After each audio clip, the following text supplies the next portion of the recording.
Faster than a speeding bullet. I ran until my muscles burned and my veins pumped battery acid. More powerful than a locomotive. An idea is like a virus. Resilient.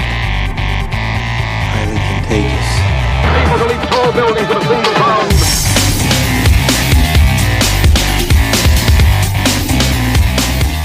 All right, ladies and gentlemen, Jared Moon here, and welcome to the Better Humanology podcast, the last time you will hear me say those words. That's right, this is the end. We are mission accomplished. 10,000 better humans have answered the survey and told us here that what we're doing at Into 3 Fitness, Garage Gym Athlete, the Better Humanology podcast, Garage Gym Athlete podcast, all the systems, resources that we've been putting out for so long, 10,000 people have said we have helped them become a better human being. So we are mission complete here. I can't even tell you what each and every single one of you mean to me. And I appreciate you listening over the years. And I do want to talk a little bit about the direction that we're going. Because if you've ever been part of a podcast that ends or changes or transitions, it can be a little bit like, is this even something I want to listen to anymore? And I want to talk about why this is the end and what we're doing. So I want to start off with, are we really done? Like, is it really over? Are you going to not hear from me? Am I going to stop podcasting? And the answer is no. What we're going to do is actually more podcasting. So if you didn't know, we have the Garage Gym Athlete podcast. A lot of my fitness information, programming, and some mindset stuff is going to start going there. We're still going to keep publishing seasons, but I'm going to start putting out some more helpful content on a more regular basis. We kind of tested that in Garage Gym Athlete recently, so we're going to start doing more fitness-related stuff there. That way I can kind of compartmentalize things. In the near future, looking to start a online business podcast, talk a little bit about my entrepreneurship journey. I feel like that's the biggest, most hidden piece to me right now that no one gets to hear about. And the real reason I want to start talking about it more is because I wish someone would have talked about the things that I have had to learn the hard way more. People trying to start a side hustle or a full-on business. There's a lot of great information out there, but not a lot of it geared towards specifically what we're doing, and the fitness industry is very, very difficult. I know that because I've been in other industries, and it's about 10 times easier to run a business elsewhere. Fitness, nutrition, very hard, very competitive. Now, this podcast will transition as well. We are going to take a few weeks off. This to give you some time really to digest this episode. It's very long. It's very long. One of the longest episodes we've ever had, but by far the longest. And then we will kind of rebrand, reopen, new style, new format. A lot of things are going to change, but I'm not going anywhere. If you guys were wondering about that, I'm not. I still really enjoy podcasting. I want to change out the format and how I do it. I still want to interview people, but I want to be way more selective of the interviews. That's one thing I want to change. I want to transition. I want to focus on certain areas because I've been doing this podcast for now over 4 years. And when you get kind of in a show format where you're asking the same questions and you're doing the interview, you can learn a lot of different things from different people, but I feel like keeping everything the same was making it seem like I am staying the same. It just made me feel that way. And Jared Moon from 4 years ago to Jared Moon today is a completely different person. How much I've had to fight and struggle mentally with a lot of things, how much my fitness has changed, increased, how many things have changed over the last 4 years, maybe that you don't even know about, are just phenomenal and astronomical in some cases. And a lot of it has to do with personal growth. This podcast, talking to interesting guests, reading, researching, meditating, praying, exercising, all these things. I've learned so much, and all of you inspire me each and every single day to get better. That doesn't change, but we will be changing the format. I have some new goals, new directions that I want to take, and I'm excited for you guys to stick around. So we're not done. We're not over. It's not done. Better Humanology is done. The next phase is about to take place. Like I said, we'll take a short amount of time off, really just to give you a chance to listen to this episode. That's the only reason I'm taking any time off at all. Not like we work any less. So listen to it all. What we have for you here is what we've been calling internally the Megasode. It is a mega episode. Every guest on the podcast who's ever answered the question, what's your best advice for becoming a better human, has been compiled, and that is today's episode. So you get to listen to it all. If you just found the podcast, congratulations. You get to listen to it from start to end right here and now. And we're going to play every single person's. I recorded an intro for almost everybody just so you could get a slight taste of who they are. If you want to listen to any of the full episodes, scroll back and grab one. And as we transition the podcast in the next couple weeks, definitely stick around. A lot of new cool stuff going to be happening. And we're, like I said, there's a lot more podcasting coming and more resources and information. Projects I've been working on, a lot behind the scenes that haven't even been mentioned anywhere. And I'm excited to finally release a lot of this stuff and let you guys see what all it is. If you want to support the podcast, Into 3 Fitness, you can go to into3fitness.com or garagegymathlete.com, either one. If you want to get involved with our training, go to garagegymathlete.com, sign up for a trial, and get started training with us. And for all of you who are already training with us, thank you so much. Those who've been listening to the podcast since the beginning, you are awesome. Now, I'm not going to rant. I could do this all day and just talk about, reminisce over the last 4 years. Things have been crazy, a lot of different directions, learned a lot. I'm sure you have as well. And let's get into it. Here is the last Better Humanology podcast episode with everyone's advice on what it takes to become a better human. All right, to kick things off, we have PJ Newton from Strategic Athlete, good buddy of mine. Let's hear what he has to say. Mine is, and this comes from, owning my own businesses and kind of working for myself, which we talked a little bit in the, pre-interview, right? Right. When it's a scary thing to kind of be out there on your own and put yourself out there and be completely and 100% responsible for, putting food in your kids' mouths and a house over their heads and health insurance, right? Because that's the worst expensive of them all. Yeah. And it's you can't be scared to execute, right? That's my advice. Like, you just got to go, and whatever it is, right? If it's you want to make more money, go make more money. It's that easy. It really is, right? If you want to get fitter, right? If you want to lose that last 10 pounds, like, you just have to go do it, right? Everyone gets so hung up on all of the different tactics, all of the different ways, all the different programs, all the different methods. And 90% of the time it comes down to there's something in your head that's stopping you from doing it, right? And it's just like you've got to get past that kind of psychological barrier and just go out and execute and get the job done, whatever it is. Here's Andy Fawcett from Gold Medal Bodies. If I have to give advice on this, I just say read books. Read lots of books, all genres and types. Books are where the smartest of our ancestors wrote down the things that they valued most.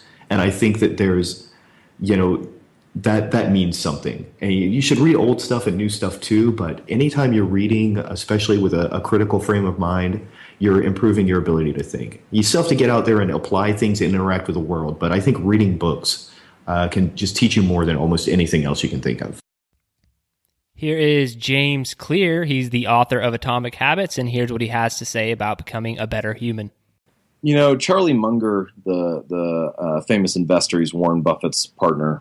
He's got a lot of great lines and stuff, but one of his lines is that one of the best things any human being can do is help someone else know more. And I think that's a great idea for becoming a better person. The one thing that separates the human race from nearly every other species on the planet is that we have the ability to collectively learn. And what I mean is that we can build upon the discoveries and ideas and lessons learned of our ancestors. The things that we're building today were prefaced by something that was done a decade ago or 100 years ago or 1,000 years ago, and we have continued to build upon that and expand as a civilization, as humans, as a race.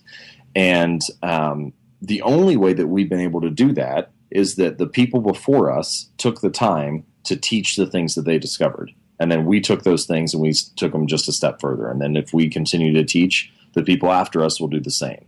And so I think when it comes to being a better person or living a meaningful life or contributing something to society, and leaving your mark on the span of humanity, helping somebody else know more is probably about the best way that you can spend your time. All right, former CrossFit Games athlete and host of the Beyond the Barbell podcast, here's Blair Morrison. Best advice for becoming a better human. Better is a tough designation. I would say best advice to becoming a happier human.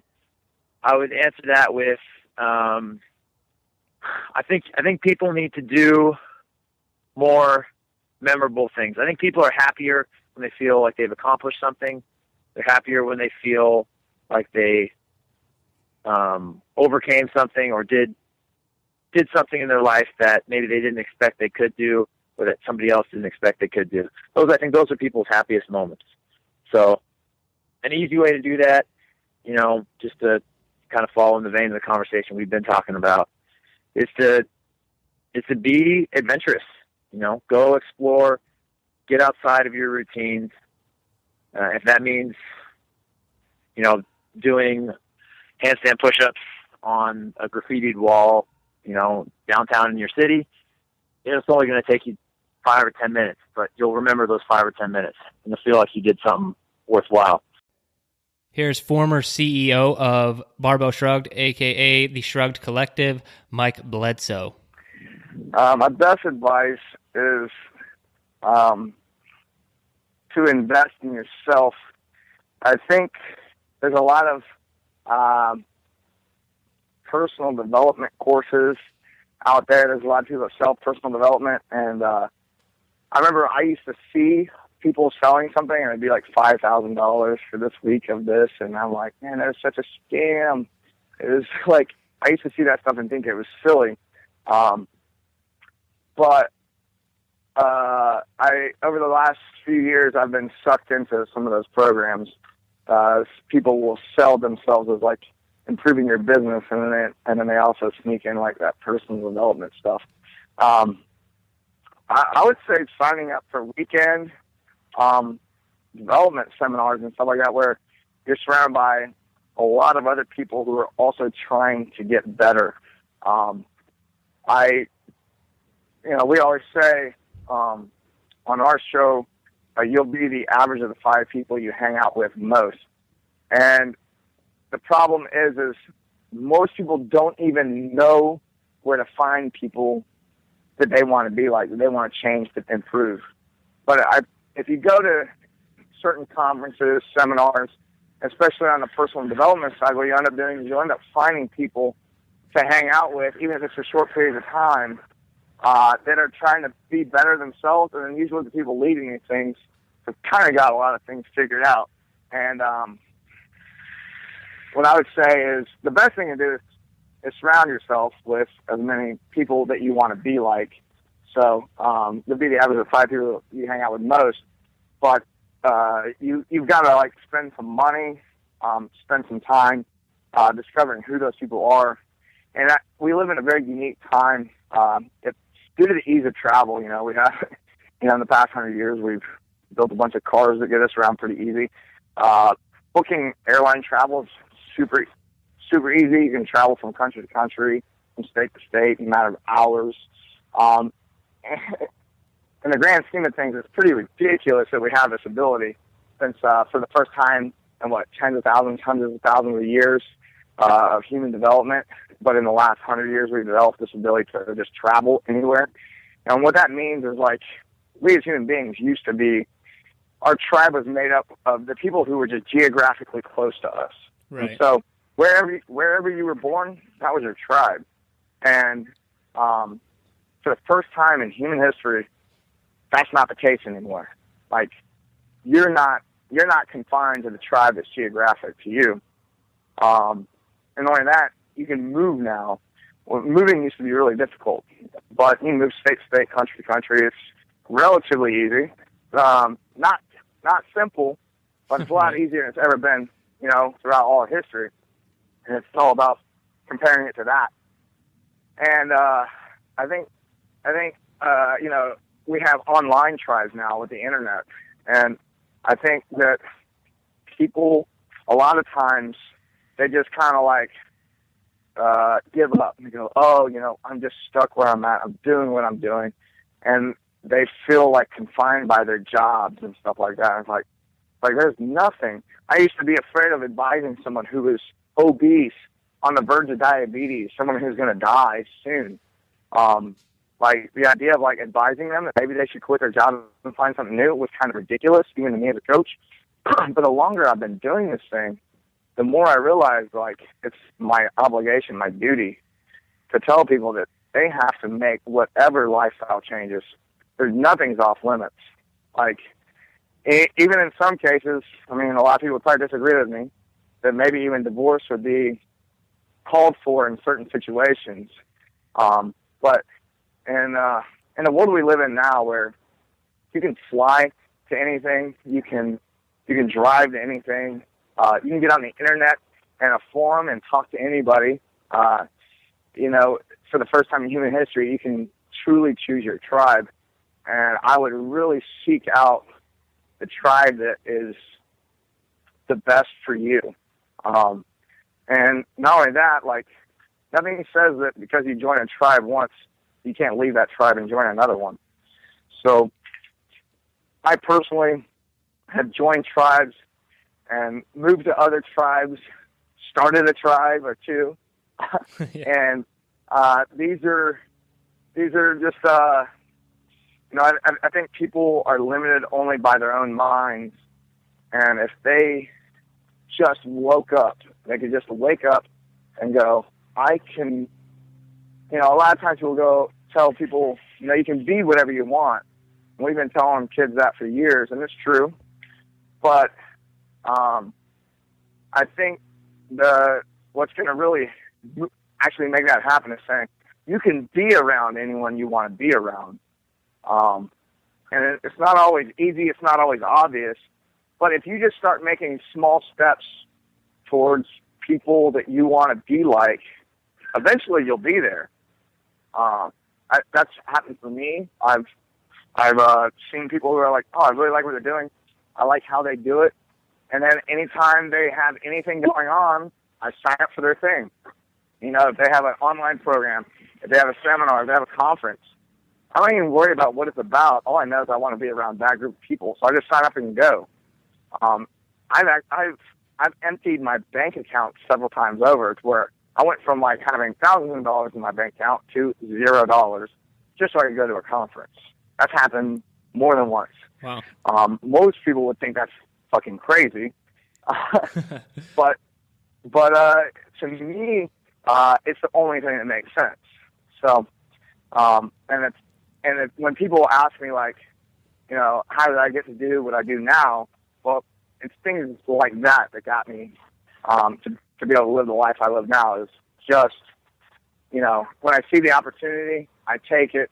If that means emptying my bank account and not knowing how I'm going to pay rent the next month, that's how it has to be. So, here's Ryan Moody, world record holder for vertical jump.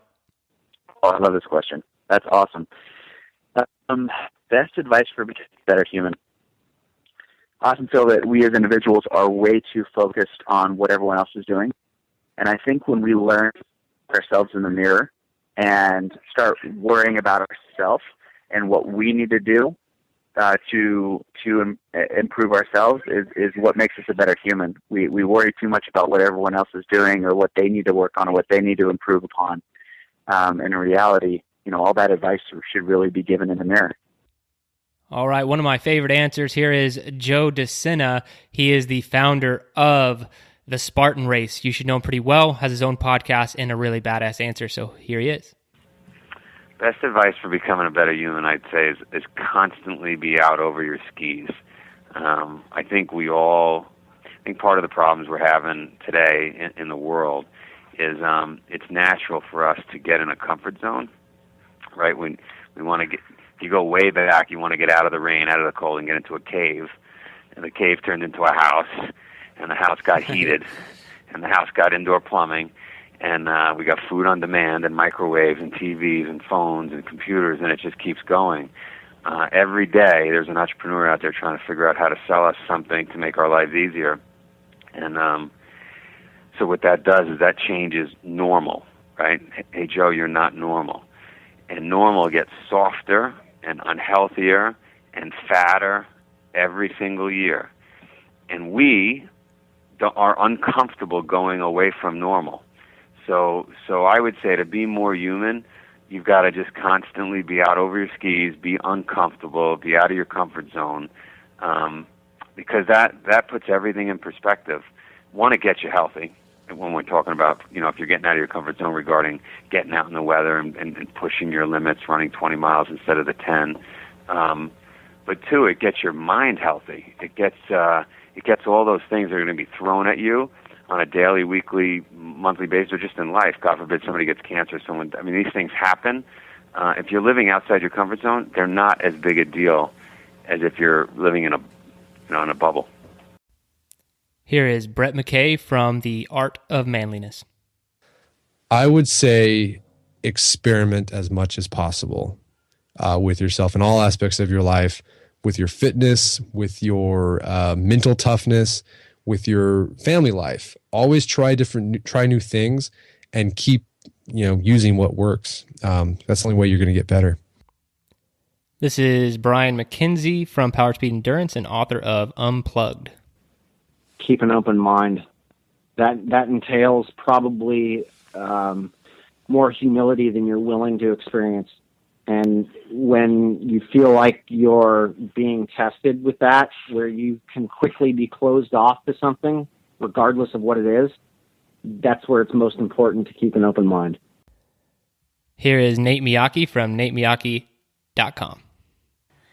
Yeah, so I talk a lot about the Kaizen principle. So just kind of improving a little bit every day. Just the process of improving a little bit every day, no matter what you do. So you pick a couple things you want to prioritize and focus on, and you just get a little bit better at those every day. And ask yourself at the end of the day, hey, am I better at X than I was when I woke up this morning? And I think it's a great way to tackle any challenge, big or small. And I think it just ensures progress. It automates progress, you know what I mean? And whatever you are passionate about or care about. So Kaizen principle, I've talked a lot about it in, my different articles, but it's something I try to apply every day. But you can't do it to everything, all the time. But, if you could prioritize and then pick a couple things you're trying to improve and then just, one foot in front of the other every day, man. Here is Jordan Syatt from SyattFitness.com. He's a world record powerlifter, and he's a strength coach. Also, this happened after this recording. He became Gary Vaynerchuk's personal trainer. Pretty interesting stuff. Here he is. Best advice for being a better human, always pay it forward, no matter what. If people are coming to you for help, if people are asking you for advice, or if people need something, never hesitate to help someone and to pay it forward, because odds are you probably got to where you are because someone paid it forward and helped you out too. And it's really important to keep that going and to keep, lending hands and to keep giving advice and keep helping people when they need it. One, because you never know when you're going to need it. And two, that's how we make this world keep going and people keep getting better and keep getting more really good information out there. So if you really want to, be better and do better, keep paying it forward. Here is Thomas Cox from mealfit.co. This is really not very hard for me, simply because it's kind of the way I grew up and the way I believe. I think that a relationship with Jesus is the most important thing. A lot of people don't believe that. A lot of people have different beliefs as far as how they wake up every day, and that's the number one thing in my life. I think that Jesus was the only perfect person to ever live on this earth, and the more I can learn from him, the more I can learn about him and about his ways and who he was, the better I'm going to be. So my number one thing for becoming a better human is to be more like Jesus. And if I'm going to be more like him, I need to read about him, pray to him, have a relationship with him, because it's not just about knowing about Jesus, it's about knowing him personally and having that relationship with him. So best advice I can give for becoming a better human is to create that relationship with Jesus so that you can live a life that he would be proud of. This is Anthony Michael. Try to be unbiased. And what I mean by that is, I think it's really easy to kind of believe a story that you want to believe. Like, so if you do a program or something and it didn't work, you might pinpoint it on something that necessarily shouldn't be pinpointed on. And it's very easy to kind of do that in a lot of things. I would just say just try to be as objective as possible when evaluating progress and just trying to make sense of everything, because the body is a very, very just, I don't want to pin it on you, but I can't really just comprehend the complexity of all of it. Like, it's unlike, you can compare it to a car and fuel whenever you're talking about food, or computers and hardware, software, but in reality, it's nothing compared to those things, because it's biological tissue that can kind of construct itself. So I would just say, just try to look at things as objectively as possible. Here is Ben Greenfield from Ben Greenfield Fitness.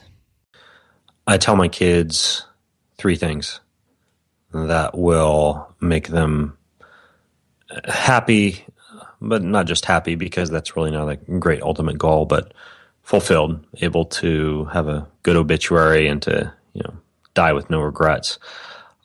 Those 3 things are, first of all, surround yourself with love and relationships and family, and do not underestimate the importance of being with people that you love and being mindful and there and present when you're with them. Number 2 would be to engage yourself daily in something that fulfills your passion, even if that's not your job. I'm not one of those guys that thinks that you have to have a job that is your passion.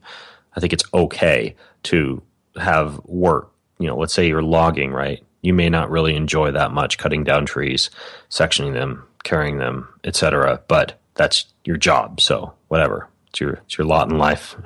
Stick with it, but also have something you're passionate about at the same time, whether that's guitar or dancing or reading or whatever, and do that every day. And then the final thing is to live for a greater purpose than just yourself. We're not a bunch of pieces of meat flying through the planet out for our own survival. We're also not a bunch of folks whose end purpose in life is to be happy, pursue happiness, make other people happy. There's so many people that say, do what makes you happy, help other people do what makes them happy. And sure, that's all great, but ultimately, when you look at the blue zones, for example, Dan Buettner just wrote a really good book about all these areas of extremely dense populations of like centenarians and old people and old functional happy people. And what they found was that in most situations, one of the characteristics, in addition to like love and family relationships and passion and all these other things I'm talking about, another thing that was present, and I'm not covering them all, but just something that I think really stands out to me and that I emphasize with myself and my kids is a belief that there is some kind of a higher power, a higher purpose, something that is helping to direct our lives, and that it's not about despairing because you're completely in charge of your life and what you can't control, or despairing because we're just a bunch of pieces of meat flying through the planet, but believe that there is a greater story. And when you look at like some of the wonderful tales out there, like some of my favorite books, right? Like J.R.R. Tolkien's Lord of the Rings or C.S. Lewis's Chronicles of Narnia. There's always, there's this group of characters, but they're living out this greatest story that's been written for them, and they all have a role in the story. And so I tell my kids, believe that there is a higher power that is directing your lives, that is directing your story. And when you do go through a time of trial, despair, suffering, hard times, etc., lean on that foundation that you're not alone, that there is something out there controlling our lives that goes above and beyond just humans and the dimension that we live in. So that was a long answer. But those are the 3 things, right? Like love, relationship, family, doing something you're passionate about, and then belief in a higher power. Here is Dr. Rob Bell, good friend and mental toughness practitioner, also coach to a lot of high-performing athletes when it comes to mental performance. My best advice for becoming a better human. For things to get better, we have to get better. And we're so interested in improving ourselves, but we're not really willing to work at it. And I think to get to where we want to go into that belief that we really need, we've got to focus on making ourselves a better person. So one of the things that I really like is this is, if we're trying to improve, we usually add something. I think that's in order to get really good at something, we got to add something every day. And I think in order to get great, I think we got to remove something. Okay. And what I mean by that is, like my original point, like something off the field stuff is, I think we need to remove stuff more than add stuff. And I think that's the way that we get, better. I think for things to get better, we have to get better. And it's just about removing the distractions and removing the things that we don't want. Here is retired Air Force Colonel Mark Schwalm. Well, we've talked about it, I think, throughout this discussion, and it's you never stop learning or growing.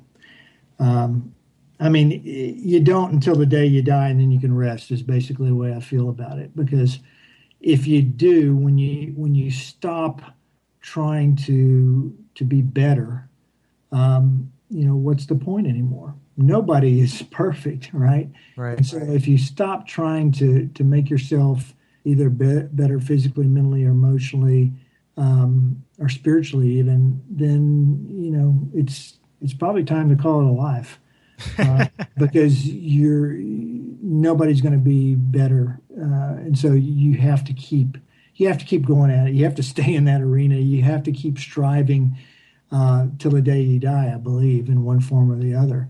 And I'm not talking about 80 or 90-year-old folks, climbing up Mount Fuji or something like that. But I saw it in my own father. He didn't give up until he couldn't do it anymore. And there will be a point that all of us get to that, right? And you keep going until that day. And then after that, you just do the best you can. But I think you keep learning, you keep growing, and you keep trying to be a better human. This is Paleo Nick, also a.k.a. Nick Massey is his real name. He also is the founder of Ice Age Meals, really good company out there. Let's hear what he has to say. Better human. I think it mainly has to do with other people.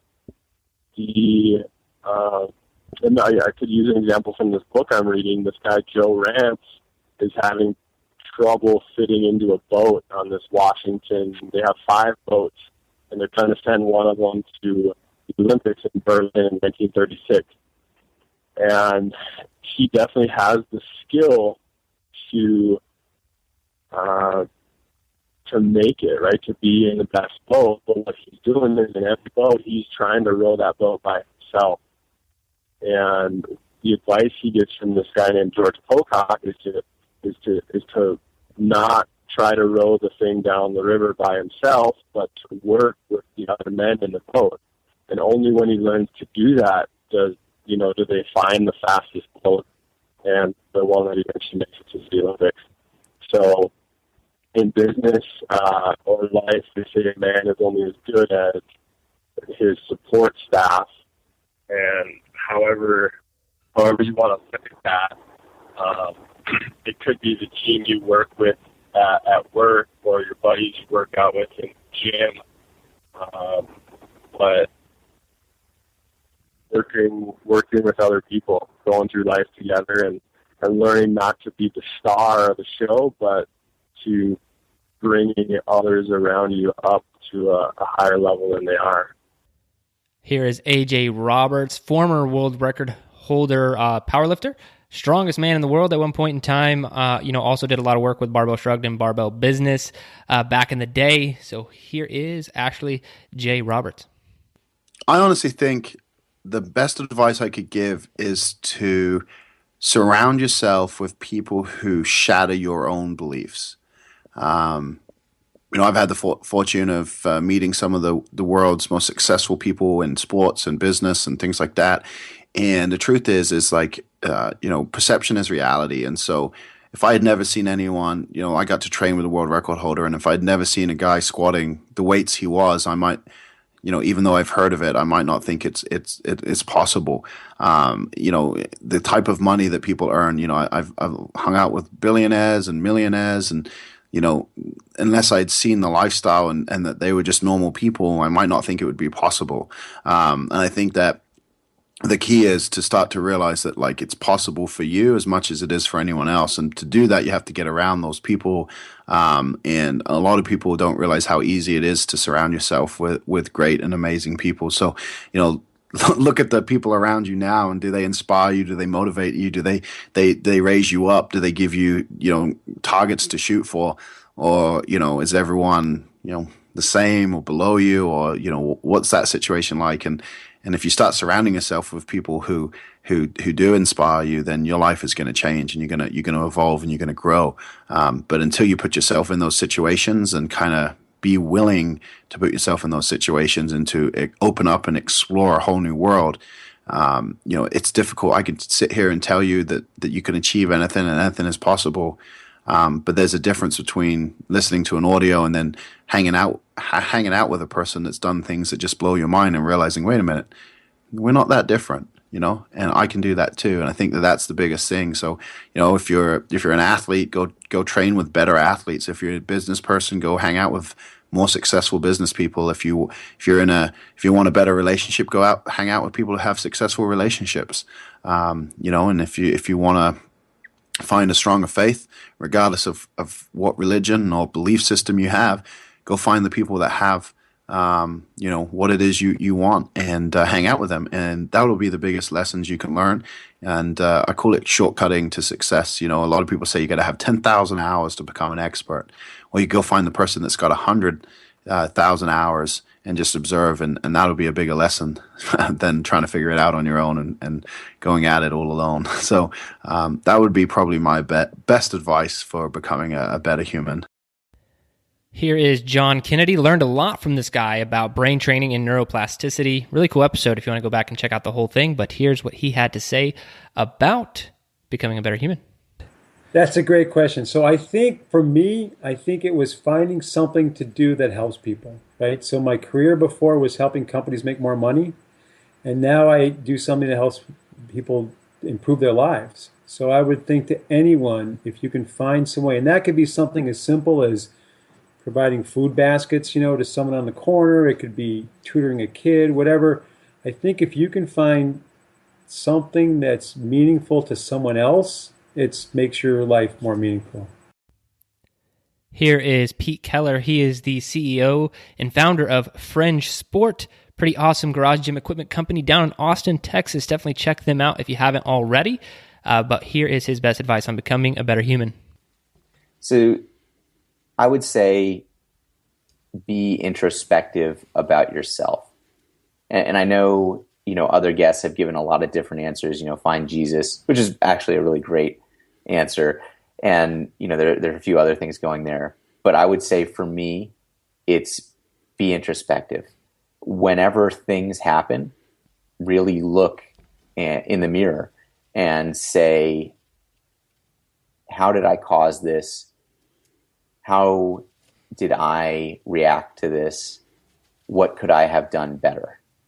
And this is something that I actually spend a lot of my time on, is trying to figure out how I can be a better human. I'm always trying to be a better father to my kids, a better husband to my wife, a better CEO to my employees, a better employee for Fringe Sport, because as CEO, I am, in addition to being an owner, I am an employee. And so I need to make sure that I'm, getting the productivity as an owner of Fringe out of the CEO of Fringe. And that's something that I spend a lot of time and research a lot online about. Plus, I have a good group of friends and peers around me that can really call me out on my bull, basically. And I always, whenever somebody says, oh, unfortunately this happens from time to time, Peter, you're a jerk. Except they use a little stronger words than that occasionally. Yeah. I always kind of look and see, well, am I really that? Or is that just that person's perception of me? And I think sometimes it is just perception, but sometimes there's a selfish and narcissistic side inside of me that I can either ignore or I can, work on and work with. One of the things about being an entrepreneur, and, at the very top of the show, I joked about being a bad employee.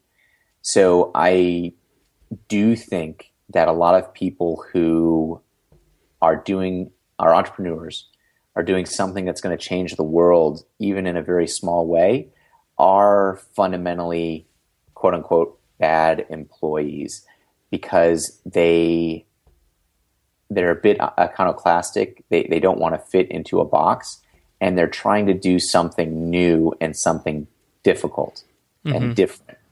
And a good employee in some cases, or many cases, is someone who just fits inside the box and kind of cranks day in and day out doing the same thing. So that's something that I think about a lot, is how can I be better? And yeah, so I would say introspection.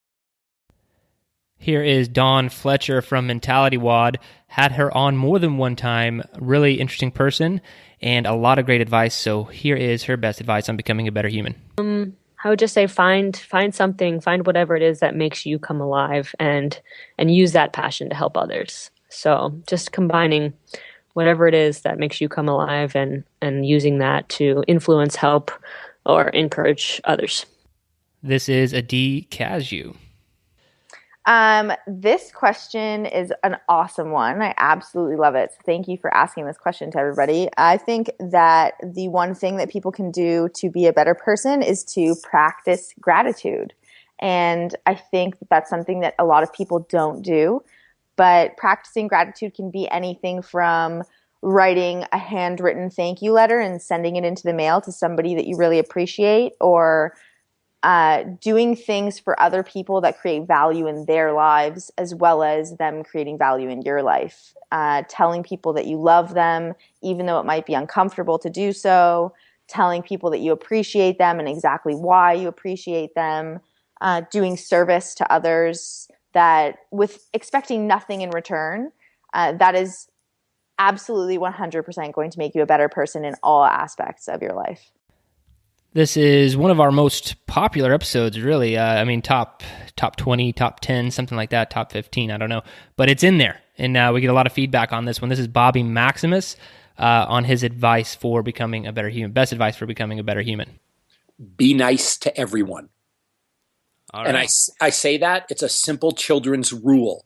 But I think sometimes the most difficult thing to do in life is just be nice. We all have bad days. We've all got our personal demons to go through. We all get angry, but ask yourself a question. Does it ever hurt being nice to somebody? One of the most important pieces of advice that I was given by a very good friend of mine named Steve, one of my oldest friends, was always take the high road. He said, it's the one road you will never, ever regret. And it's true. Be nice to everyone. You'd be surprised how far that will get you, and also how good you feel about yourself. We live in a day and age where we put people down on social media. What made you open your computer today and decide to attack somebody that you don't know? Was that necessary? It absolutely wasn't. What decided to make you be rude to the waitress or rude to the person who works at the store you shop at most? It's not necessary at all. I get that you've had a bad day. Don't take it out on other people. And it's funny just the global effect that there could be if everyone was positive and everyone was just nice to people. But like I said, sometimes it's the hardest thing in the world to do, and you've got to work at it. But I really think it makes a difference. I think you feel better about yourself. I think you respect yourself more. And I always say that you never elevate yourself by putting other people down. Right. So if you can be nice to everyone, as corny as that sounds, I think that's the single best thing that you can not only do to make yourself a better person, but really imagine if everyone was supportive of each other. You see the trolls on social media, I'm sure, that come out of the woodwork. Like, that wasn't necessary. If we were all encouraging of each other, I think this world would be a lot better place. Here is Mike McGoldrick, CrossFit Games athlete, formerly of Barbell Shrugged. It was even the host for a little while, and now he is a part of Training Think Tank. And here is his best advice. Whew. Well, I'm not sure I've quite figured out what it is to be a better human, or if I'm even a good human. So, I mean, none of us have. That's take this with a grain of salt. My best piece of advice, kind of my motto, is kill complacency. I'm just a very progressive person. I'm not very traditional.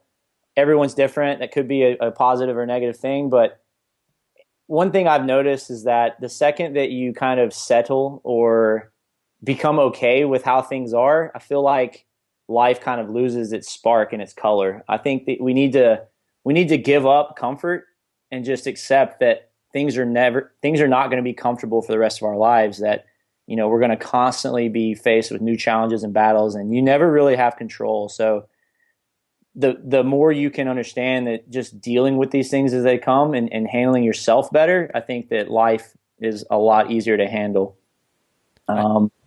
Getting comfortable with being uncomfortable. Pretty much, you hear that saying a lot. There's so much more that goes into that. And that's why I love physical, training and fitness as my way of expressing how to help people, is that it's a great way to, there's just no lying about it. Like you have to face your reality, and CrossFit's great about that, because it gives you a reality check on where you actually are, and you have to face that reality. And those that can't face it don't last. They go away.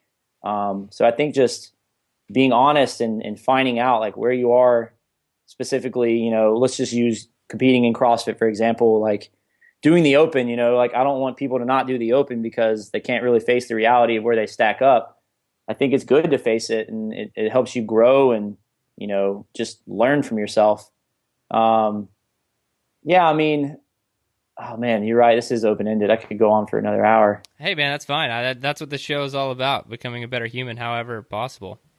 Being open-minded, like the second, I always tell people too, when they're looking for coaches, the second you find a coach who claims that he has it all figured out and knows everything, you need to run. I think just that constant hunger to want to continue to learn and to listen and to be open-minded. In Barbell Shrug, we have a motto that, you need to be a listener instead of a doer, or excuse me, a teller. Are you telling people, or are you listening to people?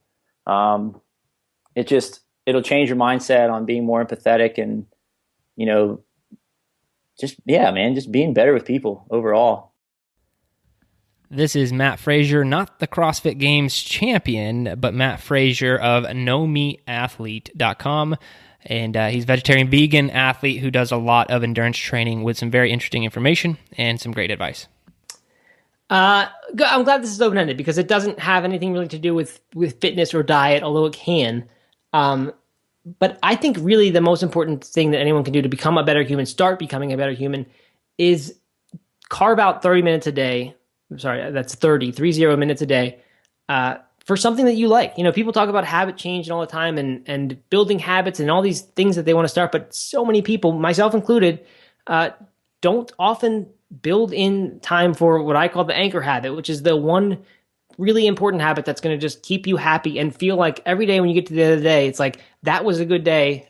If for no other reason than because I spent 30 minutes playing guitar or meditating or running or lifting weights or walking my dog. Whatever is like the thing that just energizes you and gives you joy, like that's where to start. People want to know what's the first habit they should start.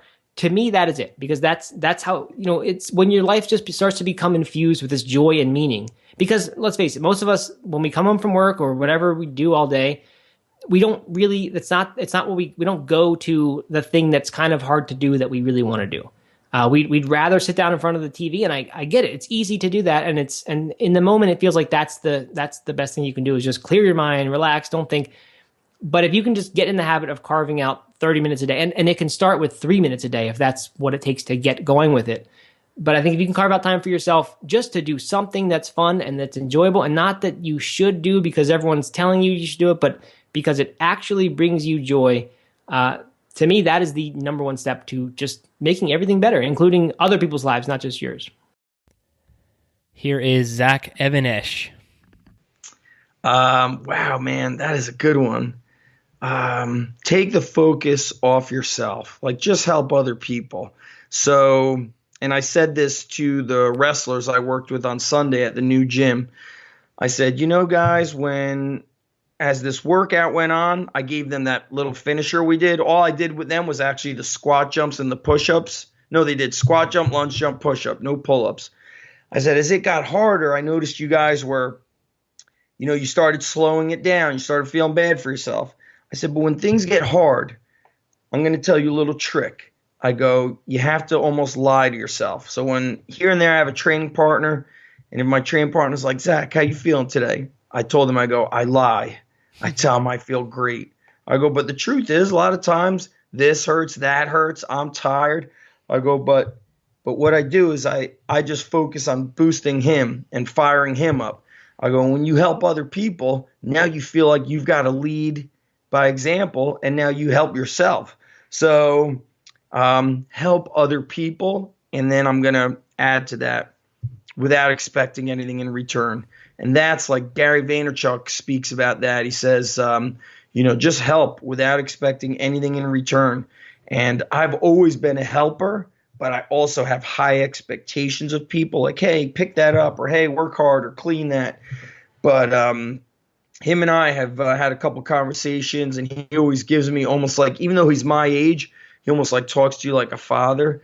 And I think that's super important, is that if you're going to help people, no, you don't expect anything back in return. When I was helping Joe with his book, his first book, the way him and I met was his publicist reached out to me for a podcast. And then I interviewed him, and I had known of him, and I was actually in his little town when I was meeting up with Mark Devine from Seal Fit. You know Mark Devine? Yeah. So Mark was helping Joe train people to be Spartan coaches, but he was taking them through like a 48-hour nonstop thing. So Joe was training people. I didn't meet Joe, and then I was heard a little bit about Joe. So when Joe and I spoke, and I started organizing stuff and helping him plan everything out, he's like, I got to pay you back. I'll pay you. How do I pay you back? This and that. I go, Joe, did you ever help a friend out just because you're helping a friend? Because that's what friends do. He said, yeah.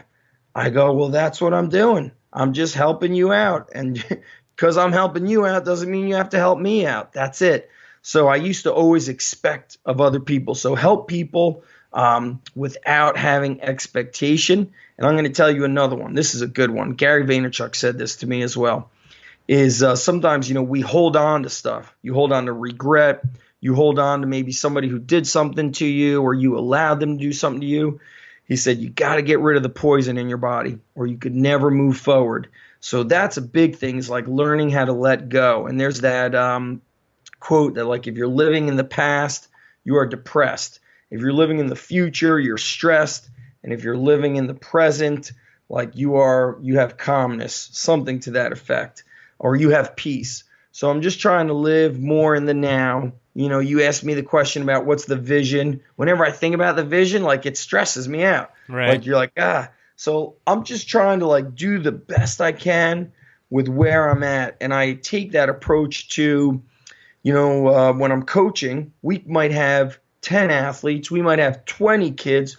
We might sometimes have one kid in a group. That's not even a group, right? It's a one-to-one. And what's interesting is my coaches will say, oh man, like it was real slow today, or there was only one kid, or there's only 4 kids, but then they love it when there's 20 kids.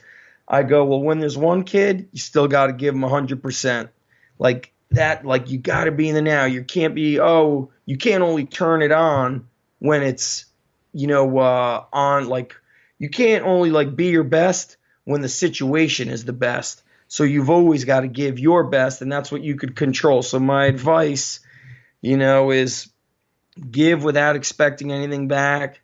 Be present. That's something that I'm always working on. And just like hard feelings, bad feelings, like it's just let it go, man. Let it go. Here's James Fitzgerald from OPEX on what it takes to become a better human. Yeah, just wake up. Wake the fuck up. People are there's so much information, and we've lost awareness, wake up, man. Wake up. Here's Greg Everett from Catalyst Athletics, a world-renowned Olympic weightlifting coach. Well, this pretty much goes just back to what I was saying earlier. Listen more than you talk. Understand that no one owes you anything. Respect people until they prove they don't deserve it. And hard work is usually the best solution for just about any problem. This is Dr. Alison Breger, the sleep expert we've had on a few times. Really awesome podcast if you want to go back and listen to them. But here's her advice. I would say this is kind of like the ongoing motto of CrossFit is check your ego at the door. I think years ago, when I decided I hated academia because everyone was arrogant and had an ego, I started putting my ego aside and taking pride in helping other people succeed and their accomplishments. And that benefited me for my own personal accomplishments. More people were willing to work with me. More people trusted me by means of me doing like selfless service. That's my piece of advice is check your ego at the door. Here's Justin Brink on what it takes to become a better human. Better human is always move. Stop being stagnant, get up and move. And listening to your body. Your body is going to tell you when you need to move. You just have to listen to it. And I think that we don't listen to our bodies anymore, whether it's nutrition, it's exercise, it's, daily routines. But our bodies are always sending that signal of whatever it is. I need more greens. I need more fat. I need to move. I've got a low back issue, figure it out. So I think it's listening to yourself and really paying attention to what your inner self is telling you. Shane Farmer from Dark Horse Rowing. Practice empathy. All right. Like for yourself, for others, forgive yourself, be kind to yourself. People are way too hard on themselves. And we always have this perception that everybody else has got it figured out and put together. And we look to these figures that we think just, man, they've got it. I want to be them. But they have their own set of problems. We just don't see them. So be kind to yourself, practice forgiveness of self. And then at the same time, just forgive other people. Take it easy on others. Everybody's got their own shit. Just practice some love. Put a little love into the world. It makes a big difference, and it goes a long ways. And it's amazing how small acts of kindness and small acts of just showing love can radiate out into the world. That person takes what you just did, and it gives them the motivation to go do that for somebody else. And it's a ripple effect. And it just continues to prove. And I know that may sound like super, super soft to some people, but damn, we got enough hard people in this world. We need a few more lovers out there. Chris Spieler. Yeah, so I think that's a good question. I think that largely is us basically having the guts to kind of take a look at ourselves and ask that question of why. I know we talk about that with Icon and training and other podcasts that I've been on. It might be kind of a consistent theme, but I think it's so important that people take a second to sit back and think about, okay, why do I want to do these things, or why do I want to do this? And that can apply towards so much more than athletics and so much more than, even work. But think about that and why do I want to do this? Why do I want to start that business? Or why do I want to try to be the best CrossFitter in the world? Or why do I think I need to be a better mom or dad? Because I really believe that as you start to take a good hard look in the mirror and you ask some really tough questions, that if we're honest with ourselves, that it can help lead to a much more productive and just quality life, and that's something that I think I am still learning, but I have learned a lot as I've walked away from competition is, hey, why would I still want to compete? and what might be on the other side. And now that I'm on the other side, why do I want to just do one workout instead of repost my score?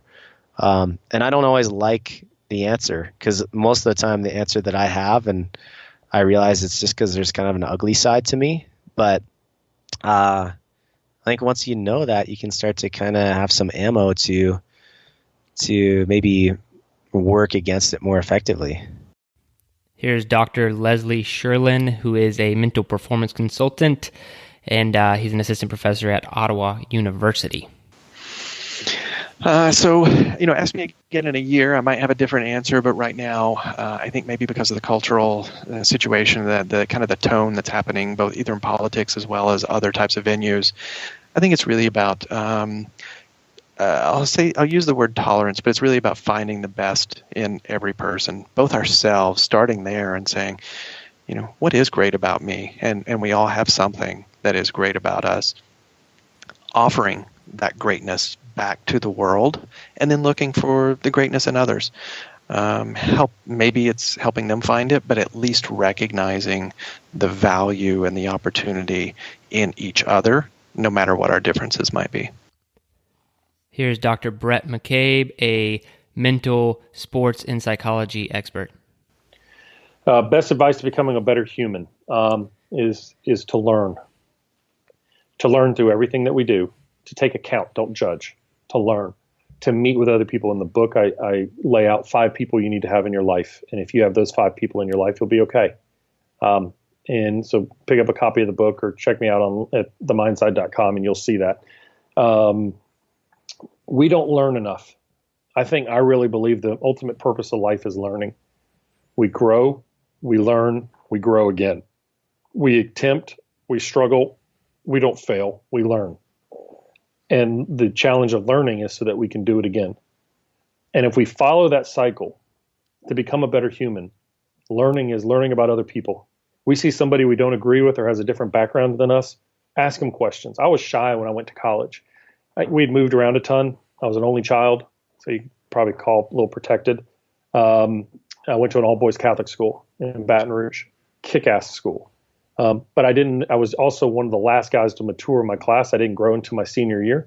I played 1 year of varsity baseball. So I never walked around with this high level of confidence. So even, dating in high school, I just would rather be at the ballpark. It's where I was most comfortable. But when I went to college, my mom said, look, if you're going to fail at LSU unless you learn to talk to people and learn to learn about them. So she taught me some skills on how to talk to people. And all of a sudden, I found that when I started asking people questions and was genuinely interested in learning about them, I found common interests. And when I found common interests, I found connection. And I started growing friendships, lifelong friendships. So I think the best way to be a better human is to learn. Life is a playground, right? We don't always get to play on the apparatus we want to play on. And we sometimes have to wait in line. And sometimes the damn thing is closed. But you got to be prepared to deal with it either way. And the only way you know how to do that is to learn. Here is CrossFit Games athlete Carlene Matthews. For me, I think that what helped me was when I learned that I'm free to be me. When I finally realized that I don't have to be anyone. I don't have to be who I think everyone else wants me to be. I don't have to be somebody that I'm not. I'm free to be me, and I'm,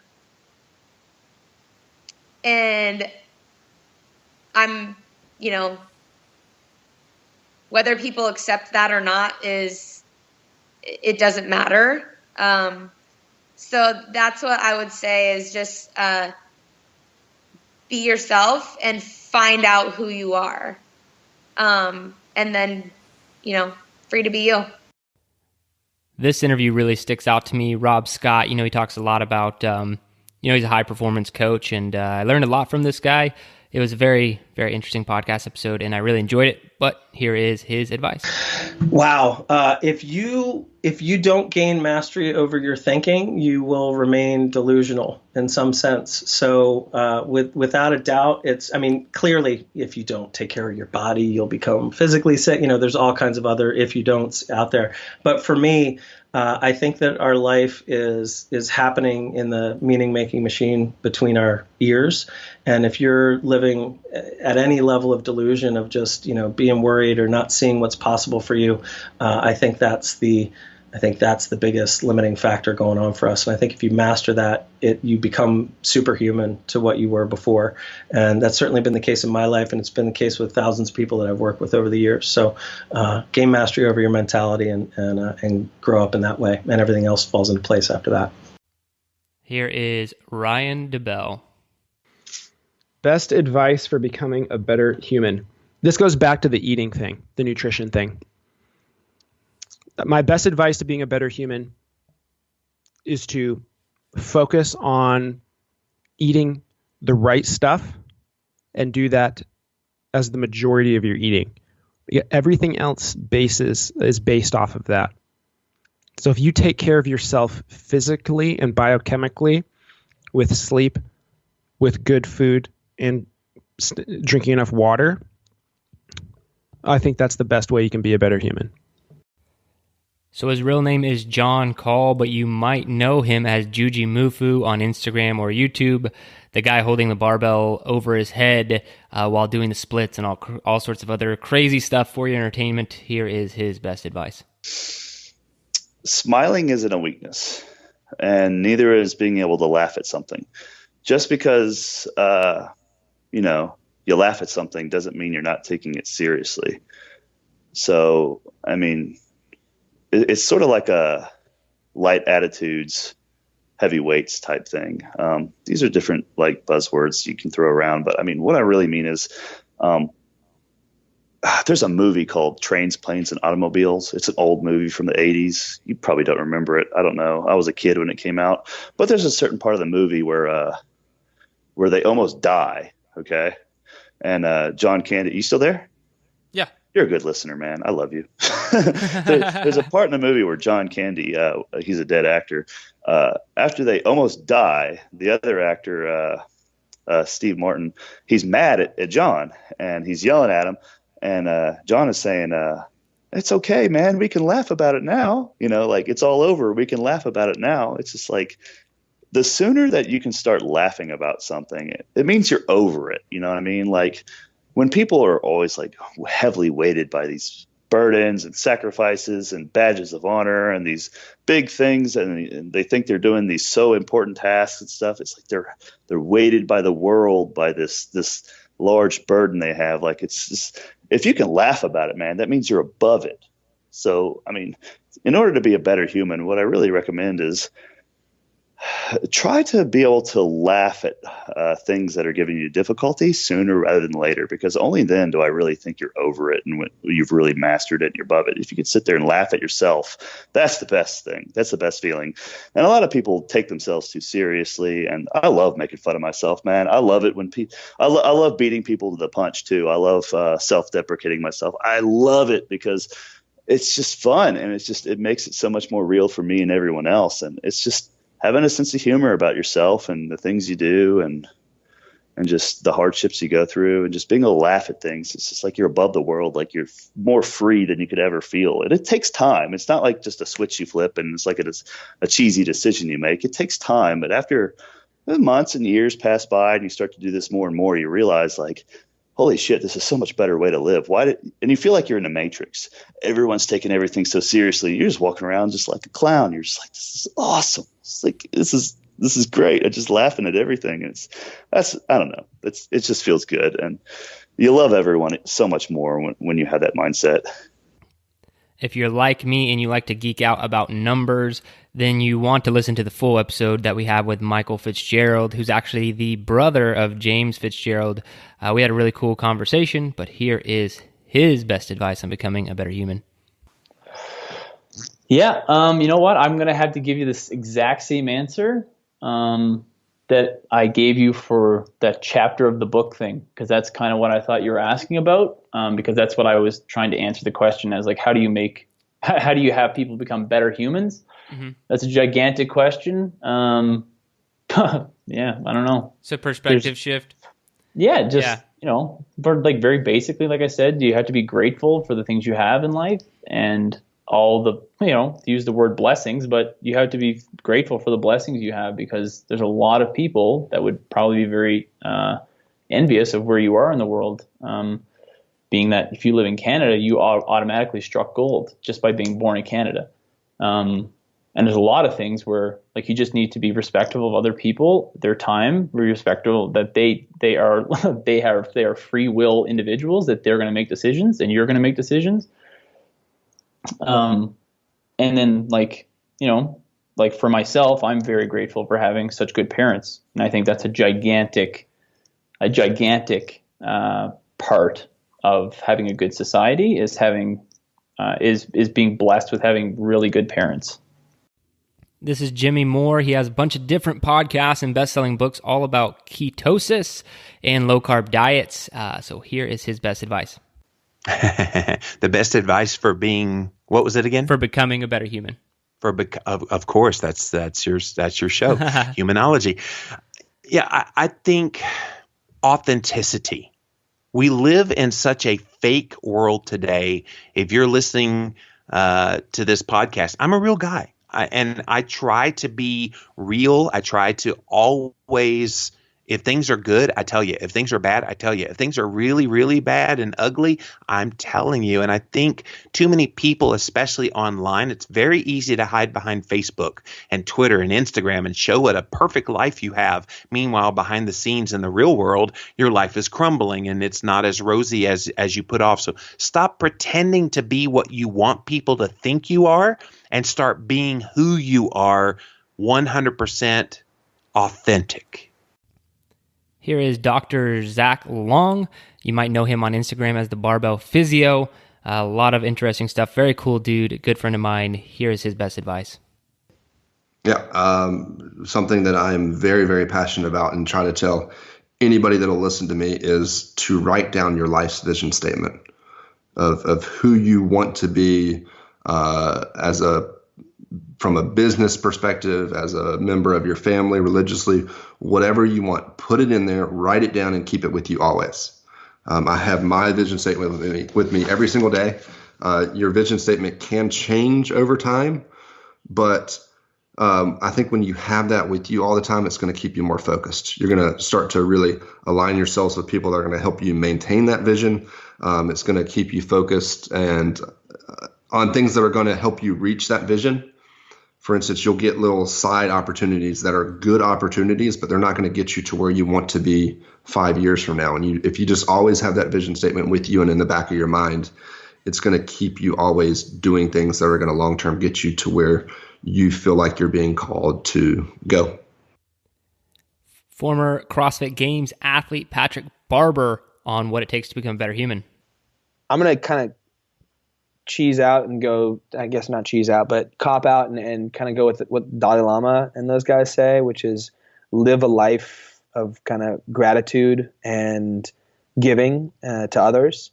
I think if you can look to find pleasure in making other people's lives better, you set yourself up for a very, very successful life.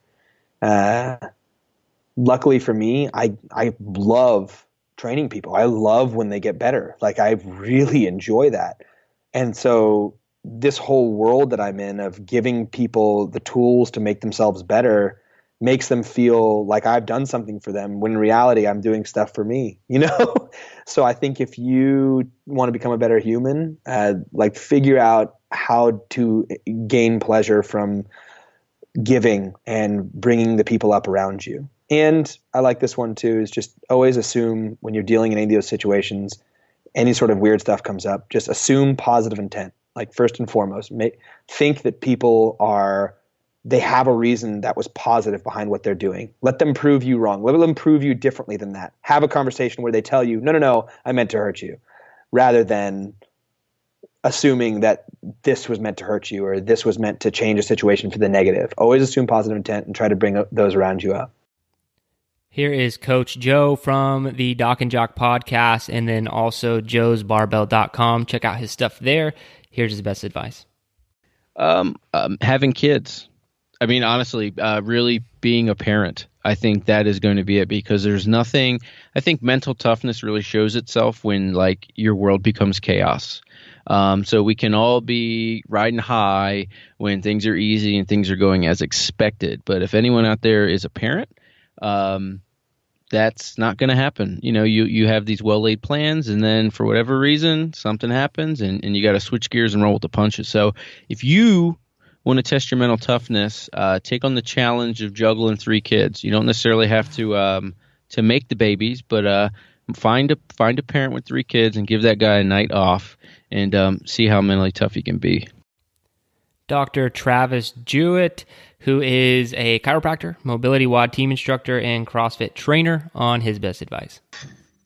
Man, I feel like if you, and this is something that I've been working on a lot, if you want to become a better human, you need to spend more time reading. It's something I struggle with. I've always had trouble sitting down with a book, and I don't 100% know why that is. But it's something I've been working to be better at. I feel like the art of being quiet and reading is something that a lot of men especially are not good at anymore. And the other one is making sure, and I'm not going to get political, but just making sure that you understand how democracy works, and that you make sure that you are 100% interested and involved and understand all the issues that could or could not affect you before you make decisions. Here is Meredith Shirk on what it takes to become a better human. I think that the best advice would be to really just look at yourself and make sure you're being 100% honest, because when you're 100% honest with yourself, you can be so much better of a partner, of a parent, of a friend. And so you can really take down all of those things that you might be projecting on other people and be honest with yourself so you can be the best person for them. Brett McKay from The Art of Manliness. How to get better, how to be better, and here it is. I would say the best advice is just commitment. Like, figure out what you're going to do, like what program you're going to do, whether it's in the gym or outside of the gym, and stick to it. You got to do the program works. If you do the program you set up for yourself, it's going to work. So just stick to it. Don't be a dilettante and constantly change things. Find something that you know works, has been proven to work, and just stick with it day in and day out. Here's Jim Kelbasso, a world-renowned strength and conditioning coach. Yeah, that one. When I saw that on your list, I thought, man, that's gonna be interesting. We could talk forever probably on that. But I kind of came up with a couple different things, and the first one was living your life with integrity, and integrity basically being true to yourself. Integrity to me in my life is everything that I do. I try to picture, like, if my 3 kids all were watching me do something and listening to me talk to somebody, and and seeing what I was doing, would they be cool with it, and would I still be cool with it if they were watching? And if I feel like I could do this in front of my kids, then that's probably okay, and then it helps me live my life with integrity. And I'm not saying that I live my life like that all the time, but that kind of helps me. That gives me something to kind of think about, so I kind of picture my kids' eyes doing, when I'm doing stuff. Like right now, if my kids were watching me, I'd feel like they'd be proud of me, like, yeah, he's talking and he's doing the right thing, but if I was on here being a jerk or, swearing or putting people down or whatever it was, then they would probably be looking at me like, what is he doing? So that kind of keeps me grounded, I guess. Being authentic, that's something that Mike Boyle has said to me a while back, is just, being authentic and not trying to be somebody else and not trying to do what other people think that you should do. And just essentially like doing what you think is right for you in your life and being yourself and being true to that. That's sometimes hard to do, but I think that's some really good advice for people. At least for me it is. And then taking your relationships with your family. My wife and kids are the most important thing in my life, and making sure that I spend enough time with them and tell them how much I love them, and and not get caught up in everything else that I have to do that is more about me. It's really easy to to work all the time, and to get caught up with training people and business stuff.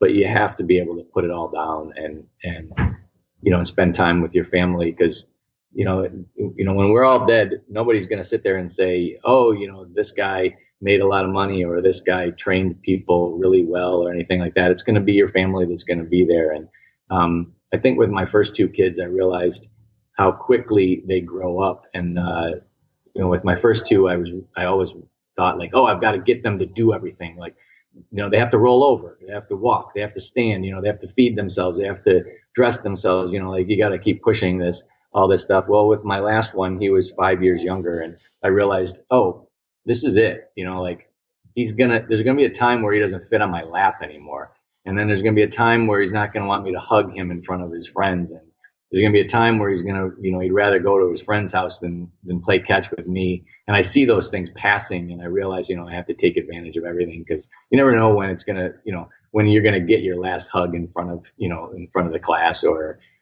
you're gonna walk him to school for the last time. So I really kind of cherish all those moments a lot more than I used to. Jason Phillips, our nutrition expert on what it takes to become a better human. I think we touched on this already with the chapter in the book. It would be become self-aware. I think, know yourself, know what you genuinely want to do. Don't give a shit what other people think, and go chase that.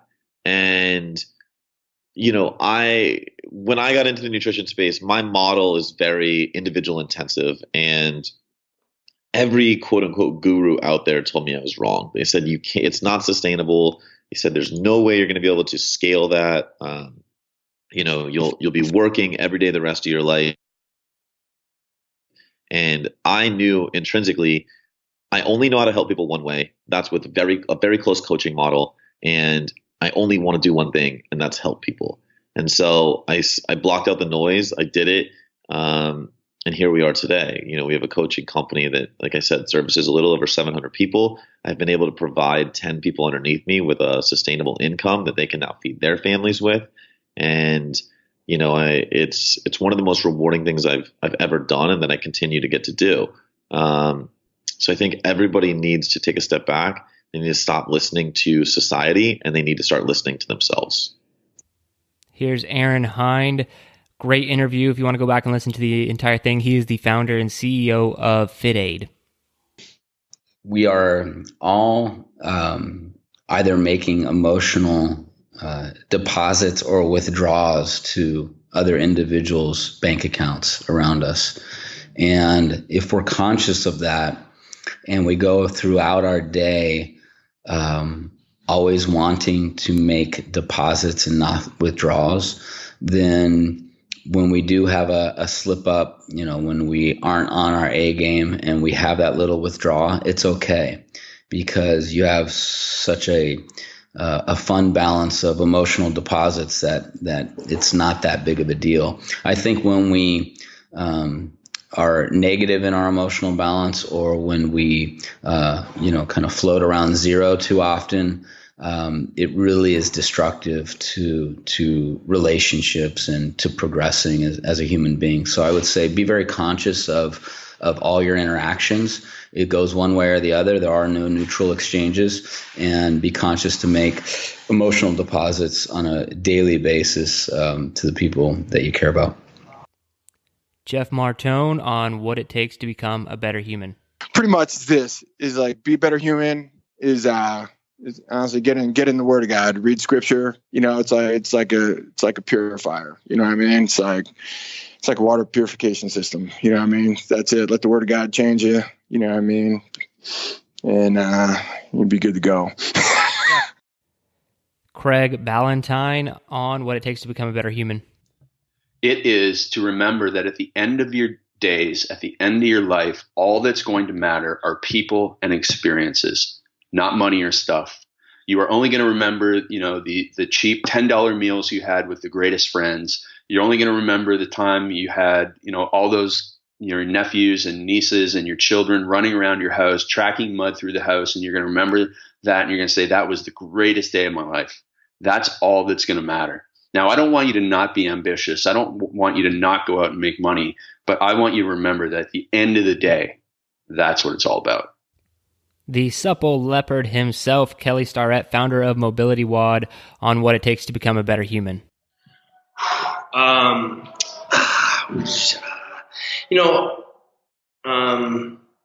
What I will tell you is the area that I needed to focus on the most was these things called feelings. And when I'm more in touch with my feelings, right, then it turns out I do a lot better. And that works on a lot of different ways. I was taught early on to be stoic and suck it up. We didn't tell our coaches what was going on because they didn't ask. And, we just suffered in silence, and, one of the things that my wife and I do every week is we have something called the feelings meeting, where we sit down and really talk about, in a real meta way, an obvious way, overt way, what's going on with us, what's going on with our relationship, what's going on with our kids. And sometimes it's nothing, because the feelings meeting is just a formal way to get things done and to have it touch it. I think Tony Robbins recently said in one of his posts, he's like, look, you got to daydream, that's great. You got to strategize, that's great. But until you actually schedule it, it doesn't exist. And I really appreciate that. And so my wife and I schedule this thing called the feelings meeting. And that when I am more listening to what's really going on, instead of just kind of shoving it down and charging ahead, I find that I'm able to do a lot more work and be a lot more effective. And that even translates to my own personal training, because if I am listening, it turns out that I get really clear advice about whether I should train or not.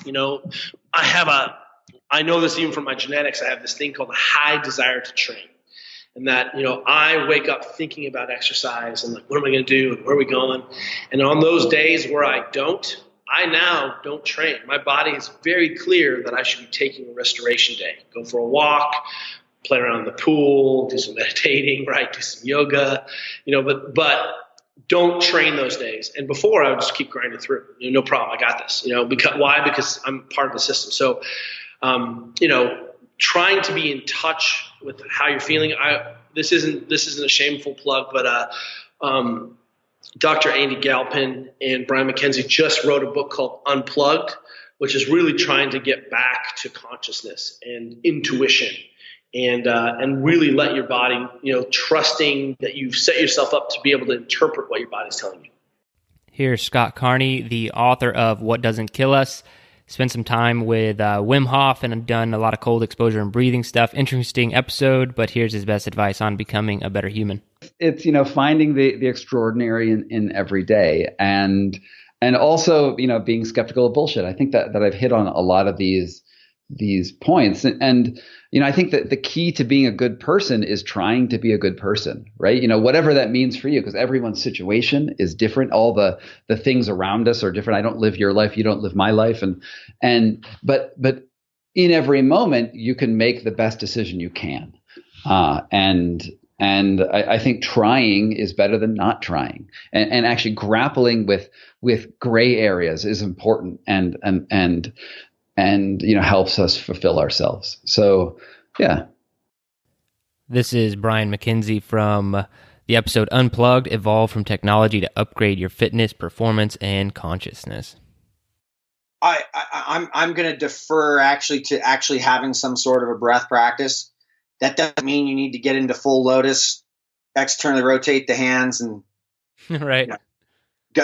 Find your yogi, spirit. I think that means being conscious of your breathing and understanding your breathing and understanding how well you're adapting and oxygen and just being aware and slowing your breathing down.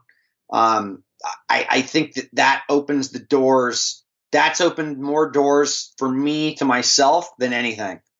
Just being more conscious of self. This is Bob Troya. He's a biohacker, and on our episode, we talked about upgrading your energy and focus. Great episode, and I ended up building the DIY infrared sauna because of his instructions, but here is his best advice. Well, I think it's a combination of just being curious, like trying to don't ever just accept the way things are, trying to just always explore and learn more about yourself. Because I think even by learning more about yourself, it ultimately makes you a better, more optimal person. I think the way then you also affect other people or impact society or anything like that will have that benefit as well. So that's kind of as open-ended and broad as I can keep it. I think just be an inquisitive mind and just always be curious. Yeah. All right, Dr. Ben Bickman on his best advice for becoming a better human. We've had him on the podcast more than a few times. Definitely go back and listen to those episodes. Such an amazing guest, such a smart guy. Yeah, so I already let the cat out of the bag. I'd say what I have found, what I've struggled with to be my best self as a son, as a brother, as a husband, and a father. And those last two are roles that, and even a scientist, for heaven's sakes, which is a role that I frankly take far less seriously than being a good husband and father. But I want to be a good scientist. It is that idea of understand someone before you try to have them understand you. This is Dr. Alvin Berger, keto, MCT, fat expert, and his best advice on becoming a better human. What I think is, my life has really been about passion. Whatever you do, whether it's working out, on your job, it doesn't really matter if you're a cash register, work at a cash register, or you're a professor. If you can find a way to make it passionate, that's what really matters. Because if you can't find passion in what you're doing, I just don't see what the purpose is. We're only on this earth for a short amount of time, and so you've got to find a way to make it passionate. This is Dr. Anthony Meteve, who is a memory expert. I think it's just understanding that you are the only one who can become the better human, and no one else is going to do it for you. And when you get down to that fact and you show up to the task and you're just really authentically honest about it, and honest means that you're absolutely okay to say, yeah, I might have that idea, but I'm not going to pursue it. And then you find the thing that you're going to do. A friend of mine the other day, he died, and he said, whatever you do in life, find your Mount Kilimanjaro. And he actually had found time to actually go and climb that mountain. It's really sad that he died, but he comes to mind right now because that's exactly what I'm trying to get at, is that a lot of people, they put in their minds these fantasies that they don't even really want. And they lead themselves into what's called slave's luck, which is the luck of getting things that you never really wanted, like becoming a doctor or a lawyer to make your family happy or whatever. Those are golden handcuffs. And if you can just be honest with yourself, whatever it is that you really want, knowing that what you really want now might change later, but just go after whatever it is. I know it sounds cliche, but follow your bliss and just eject all of the nonsense that isn't true. And one of the best ways you can do that is just write it down every day. Write down a picture of what it is you really want to do. And you will not be able to lie to yourself for long if you take up that daily practice. And you'll start telling the truth. And before you know it, you'll be able to do that truth. But you've got to be honest with yourself about what it is that you want. And you're the only one who can. So that's how to become a better human. Dr. Tommy Wood, one of my favorite guests of all time. Had him on more than a few times as well. And he has some great advice. Yeah, so I've kind of stolen my own thunder because I put it into my book chapter. But my advice for becoming a better human is being the first person to say hello, going out and saying hello to people. And like I mentioned, I'm always very happy to dig down. I could give you 10 papers right now that would list the reasons why social interaction is so important. But just it has this amazing effect on our biology. So go out.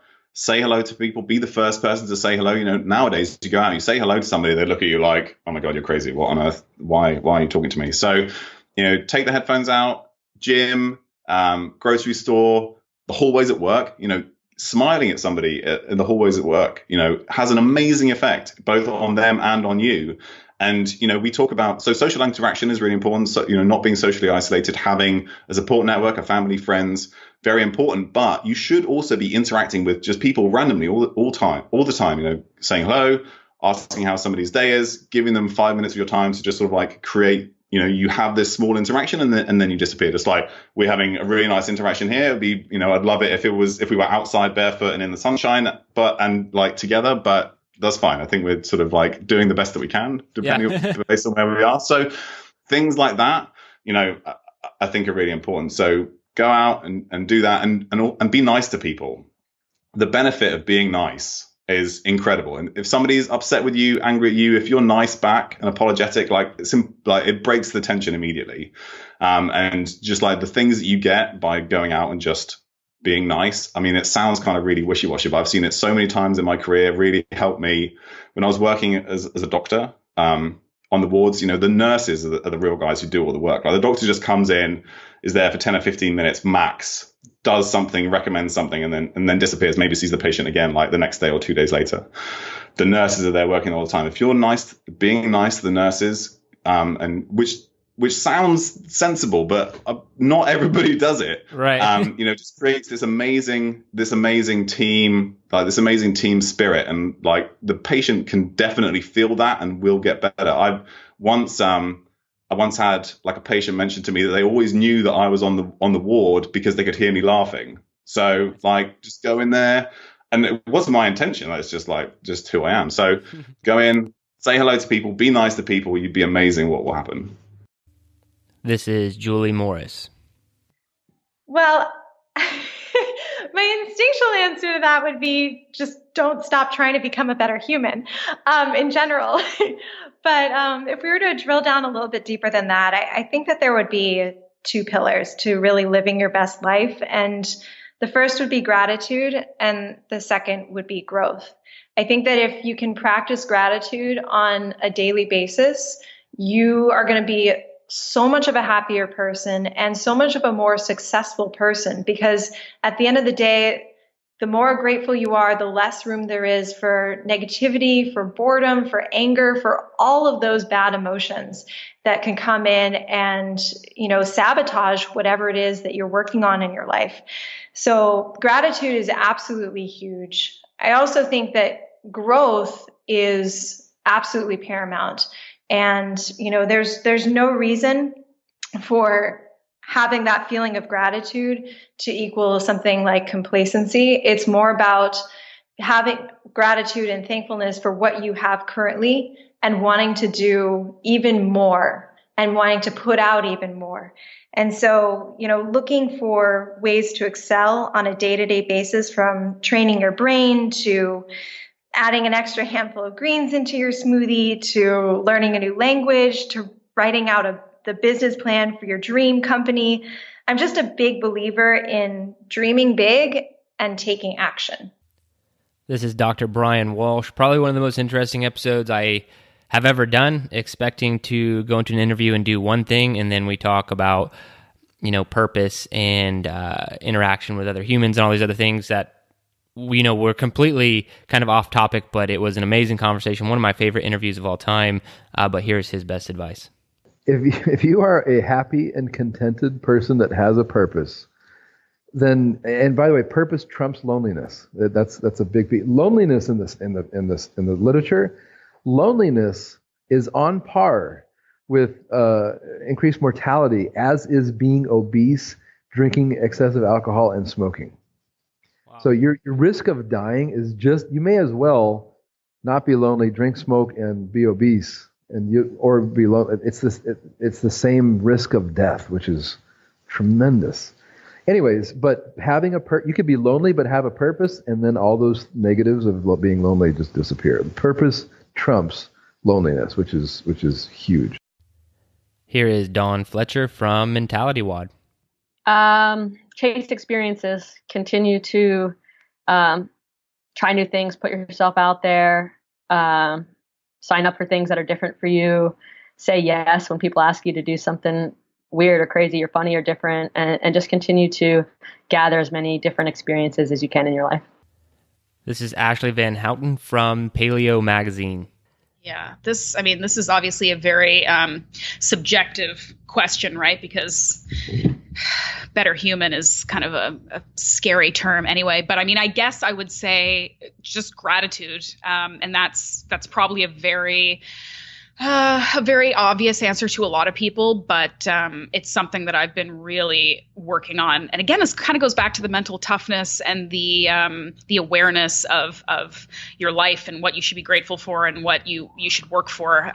Because it's so easy for people. It's really like ingrained in our human nature to be caught up in negativity and to like focus on the negative stuff and forget how many good things we have going for us at any particular moment. Like whenever anything goes wrong, to consider how many things are going right and are consistently going right. It's harder to do, but it completely changes your outlook on life, right? Like you can watch the news and think the world is a terrible place and then not look around at the kindness and awesomeness that's happening all around you. And I think bottom line, there are so many things in the world that we can't control and we can't change, but you can always control your response to what's going on in the world around you. And you can always control your own actions. So if we try not to put that negativity out in the world and try to put the positivity out instead and spend more time focusing on the things that are good rather than the things that are bad, I think that you're going to make your life better on a micro level and make other people's lives better on a micro level. And every little bit like that counts. You have a million choices every day. So try to choose the positive when you can. That's going to make a difference. Ultra marathon runner and fat expert, metabolic flexibility. He covered a lot of cool stuff. I learned a lot from him. So this is Zach Bitter, and go listen to this podcast if you're interested in anything ultra marathons or how to be more metabolically flexible with your diet. But here's his best advice on becoming a better human. Oh, okay, cool. So I think I would definitely revert back to my chapter in the book to the president about keeping an open mind. But I think with that comes looking at perspectives from other people's, experiences, because really like if I look at someone doing something completely different than me, the first thought is, why are they doing that? That doesn't work. But then if I catch myself early enough, it's like, well, how do I know that they didn't go through this long process and figure out that works really well for them? So trying not to kind of have that first judgment or that first kind of notion of they're wrong, I'm right. Instead, thinking with a little more of a bit of curiosity as to, I wonder how they came about that, or I wonder like what causes that process in their mind, and trying to understand it from that angle. This is Max Shank. I may have already given it to you in the beginning when I said people are different. And it's 3 little words. And, here's the thing. If you have anything you want to really remember that's important for you, because we always think of stuff like this, right? Where it's like, oh, yeah, I really want to remember to have a positive attitude. I really want to remember to breathe and communicate. And I want to remember these things. But it needs to be short. You can't have things to remember that are like 11, 12, 15 words. It's better if it's 3 or less. So the phrase, people are different, is the most surefire way to be truly empathetic.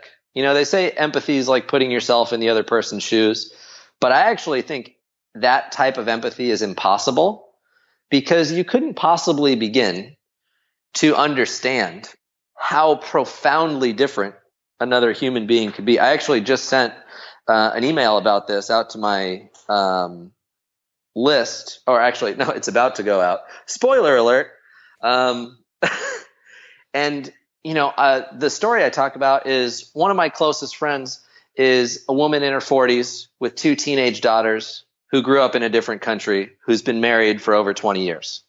Okay. I am a 30-year-old single man with no kids who was born here with completely different parents, obviously. How could I possibly really understand what it's like to live life through her experience? You can't. And the more I think about that little phrase, people are different, the more compassionate it's made me. The more I recognize that, there isn't a one-size-fits-all answer for anything, including fitness. So if you just really, and it's not like people are different isn't something I want you to just hear and be like, oh yeah, people are different. It's something I want you to think about a little bit. Think about how different. I'm completely different than my younger brother, and we have the same parents. Totally different experiences.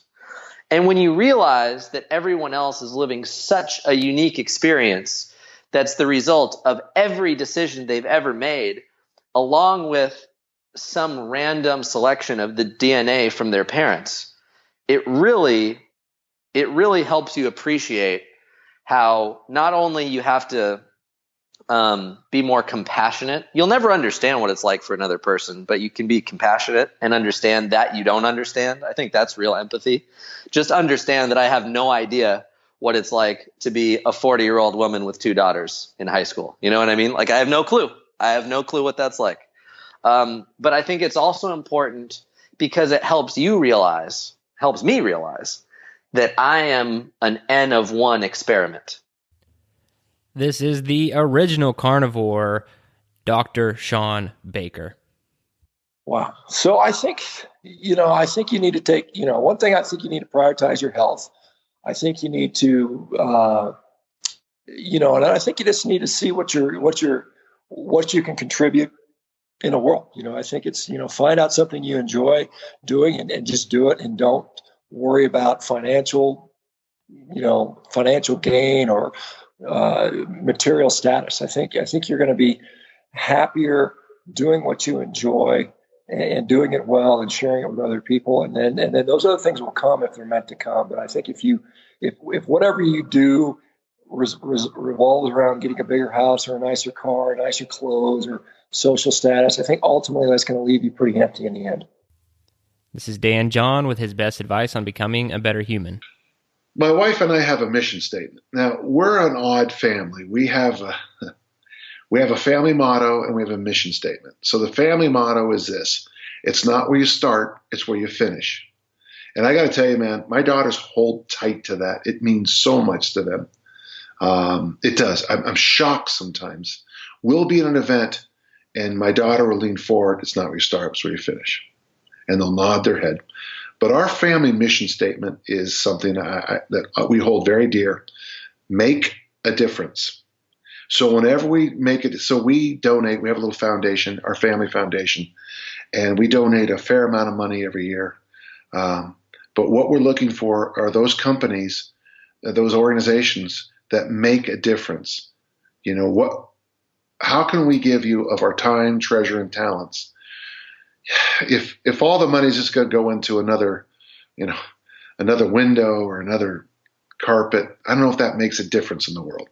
So when my wife and I look at opportunities I have to travel, one of the things that'll come up, she'll say, well, Danny, is that going to make a difference? And when I hear that, that's when I usually have absolute clarity in what I'm going to do. People ask me why I give away most of my training for free. And I say, well, because Dick Notmeyer, Ralph Mon, Bob Lahati, my brothers, they didn't charge me really anything. So I have this debt to give back, and I want to make a difference. I want to make a difference for someone like Dick Notmeyer. Dick Notmeyer made a difference for me. The guy changed my life. All my education has been paid for because of my throwing the discus for, and the foundation of that was Olympic lifting with Dick. How can you thank that person enough? I dedicated one of my books to him, and according to his son, he drove around to every person he knew and said, look, he dedicated this to me. And I'm like, man, I should have dedicated every book to him. So make a difference is what I tell you, people. Try to have a prism of a worldview of how will this decision make lives better for others, and very often you'll have great clarity from that. This is Dr. Michael Gervais, who is a performance psychologist and expert in the field, works with the Seattle Seahawks, doing a lot of cool stuff. His best advice on becoming a better human. Yeah, listen deeply, be in the present moment more often, listen to what's true. Be around wise people. I remember I said like the advice thing drives me nuts. Right. I was thinking about that when you said it. I was like, yeah. So like this is what has worked for me, and it's a theme that I've seen over and over and over again with people. So like I would just encourage people to explore what's already within, and and it's advice if I say like you'll receive great benefit from that. Like I don't want to say that. I want to say like I've found great benefit from it, and I've seen lots of people that have benefited from it as well. Dr. Stephen Gundry wrote a very interesting book, The Plant Paradox. We talked about cutting lectins out of your diet for superior health and disease reversal. A loaded podcast episode with a lot of information that you could take notes on. Go back and listen to that one if your health is important. But here's his best advice on becoming a better human. Do what you love and love what you do. And boy, I'll tell you, again, if you really find what you love and then do that, you'll just have the best life in the world. And I guess my other advice, which I made on a relationship show, is there is a soulmate for everybody, and don't settle until you find that soulmate. So there's my words of advice. This is Dr. Anthony Gustin on what it takes to become a better human. Yeah, I'm going to have to say 100% eat real food. Like it just impacts everything. It impacts your reality as a human being. Like every neurotransmitter and the makeup of your brain is made from the food you eat. It impacts like how you operate in the world and how you act with other people and to other people. It is the most important thing, like bar none. And if you're not eating real food, you're going to have a shitty experience. And that's just the way life is. I mean, look at how, I could rant for hours about sugar and how it's destroying just minds of people, not even like physical obesity, but mental obesity. I think that to be a better human, you have to eat real things and fuel your body. Like you're 100% made up of the things that you eat. Like you can't make new cells and you can't be a human without eating things. And so if you don't eat things that are good and good for you, then you're going to be a terrible human being. That's just the way it is. And so I think eating real food, 100%.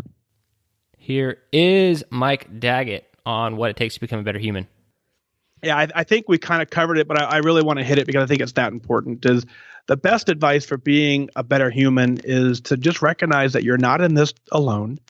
You have to rely on other people, and that relationship building and finding people who are of like-mindedness, but also embracing those who are different and understanding that different doesn't mean anything. Every single one of us are different in some way, shape, or fashion. And it's the old adage, if you judge a fish by its ability to climb a tree, he will always be a failure. So when you understand that every single person brings something unique to this planet and to our community, and you appreciate them, I'm not asking you to go hang out with them all the time, but you can appreciate for what they bring. And there may become a time where that skill that they bring is valuable to you. And if you burn that bridge early on because you dismiss them based on some crazy ideology that doesn't align with yours, you're probably missing out on some amazing people. So understand that we're all in it together. Every single one of us is working towards a common goal and a common cause. And that's just to make sure that we have a healthy, happy, successful life. And we can do it together. Here is Dr. John Jenquish on what it takes to become a better human. Optimizing nutrition and exercise. We talked a little bit about learning, but that's kind of on the mental toughness side. But when I talk to people about fitness and they're very frustrated by the subject, or their nutrition, they're very frustrated by the subject, and I tell them what I do. My nutrition is fish or chicken or fatty meats and green vegetables. That's all I eat. And when I want to really get lean, I just cut back on the amount of meals I have a day and put them all into a small window. So like, yeah, that's a ketogenic diet. And, but I was doing that before anybody was talking about it or thinking it was cool. Cause I think right now people are thinking that's some sort of fad, and, it's just backed up by like years and years of science. And so, and I tell people what I do, and then I got a 10-minute workout, and then I kind of shrug their shoulders and say, yeah, well, I'm going to keep going to CrossFit. And I said, did you hear me? Did you not understand what I said? Because unless you want to be a CrossFit competitor, if you want to be as strong as possible and as lean as possible, then you're probably not doing the right thing.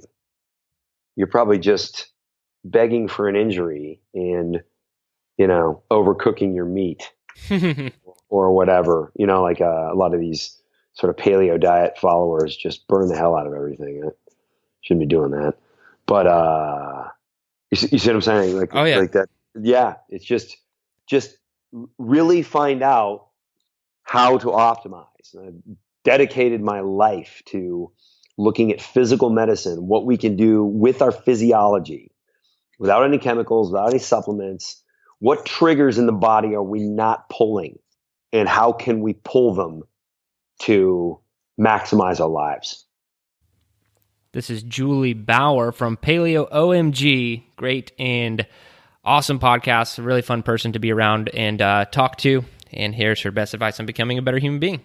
I mean, it all kind of ties back to these goals and these resolutions that we all set. I think in most people are trying to become the best version of themselves. And so to become a better human, you got to put in the work every single day, and you got to think towards your long-term goal, but that's those little individual goals all along the way, whether that is just to get a 20-minute walk in or make it into the gym or make your meals, set up your meal plan for the week, whatever it is, setting up these goals and making sure you accomplish them every single day is what's going to make you a better human being and become your best self. Like, that is what has made me become the person I am today. And I can't wait to become a better person by setting new goals. So I think it's that goal setting and actually sticking to your goals, not just saying bullshit into the air, like actually putting in the work to become a better person every single day. This was a fun interview with the guys from Move You. Definitely check out their Instagram. They blend a lot of education and entertainment, which is a pretty awesome combination if you want to learn and also have a little fun in the process. Here's their best advice on becoming a better human. Oh, man. It's got to come down to looking at the positives of every situation.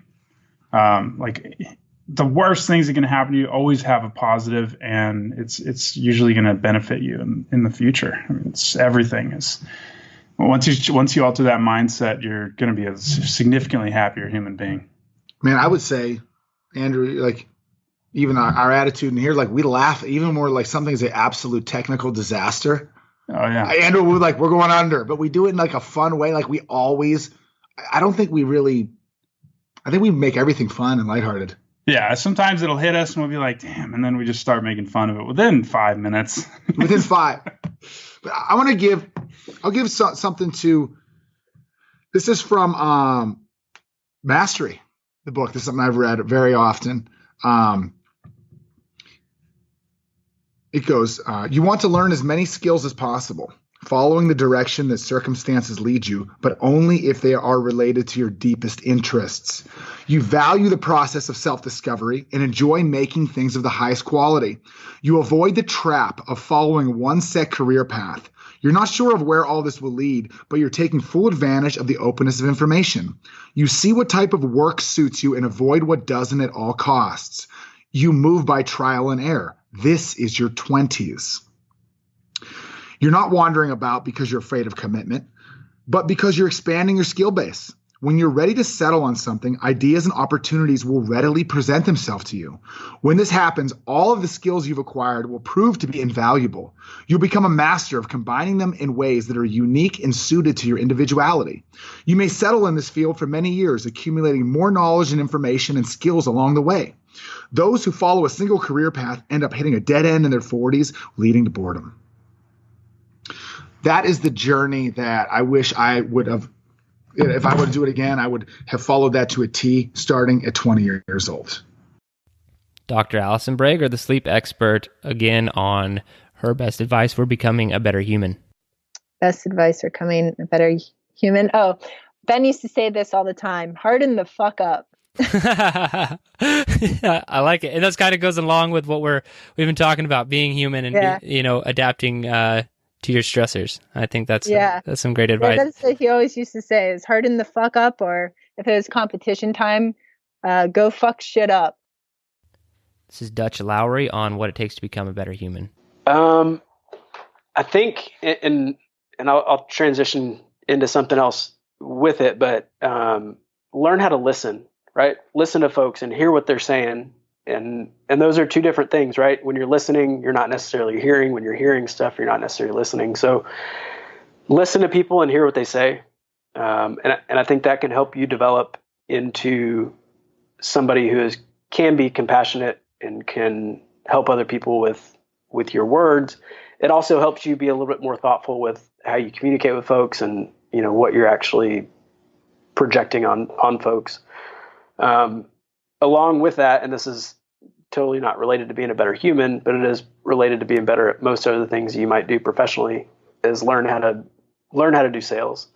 There's some very defined steps in terms of how to sell things. And I think that works whether you're, selling cars or selling boats or trying to get people to complete or begin a fitness journey. I think it's all the same, right? And if you can sell people, then I think that you can be successful in whatever you're trying to do. Dr. Ben Bickman again with his advice on becoming a better human. Yeah, so here's the latest. And again, it's something I'm working on. It's just listen. And that gets back to what I said earlier, where you seek first to understand. And this is, I'm trying to do this more as a professor, where when a student raises their hand to ask a question, actually let them say everything they want to say. And so anyway, to sum it up in a word, to be a better human, listen. This is Satima Nyali. Very interesting. Used to play for the New England Patriots, and we even named one of our Meet Yourself Saturday workouts after him, called Patriot. Very difficult workout, but also a really fun interview. So here is his best advice on becoming a better human. In a matter of days, weeks, months, it could be tomorrow, you're going to be in the ground. Like, you're going to be a bag of dust and bones. So my advice, if I had one thing to share, don't hold back. Like, take the risks. They say the centurions, I get interviewed, people in their hundreds, and the biggest regret is never, ever, ever the things that they did. It was always the things they did not take a risk on. And mine is like, your heart dreams and desires. You may suppress it, you may cover it up, and you may try to shut it down. But the human heart is beautiful. We dream, so it's like go take the risks. Don't leave anything in the reserve. Don't leave anything in the tank. Don't wait for someday. Just go do it now.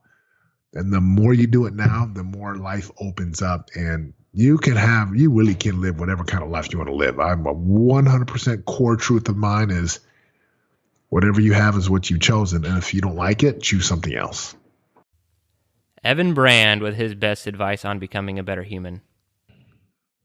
I got to go with the golden rule, which is treat others how you want to be treated. I mean, I saw this when I lived in Austin, Texas. It was this energy that's taking over the population, especially concerning for people that are under 35 years old, and that's me. It's just this entitlement problem. People, because of the internet, people growing up with the internet, have the internet for so long, people are entitled to everything. People think that they should get everything for nothing, and everything should be free, and money's evil, and all these weird thoughts that are coming out of the younger and younger generations. And, I'm finding that, and this is from a clinical perspective too, the hardest clients to work with are the youngest clients. And it's because they've already got something set in their head of the way things should be done. So if it's like, hey, no, we can't do probiotics yet. Let me take care of these gut bacteria first. So it's like, well, this blog said that this probiotic helps reduce inflammation.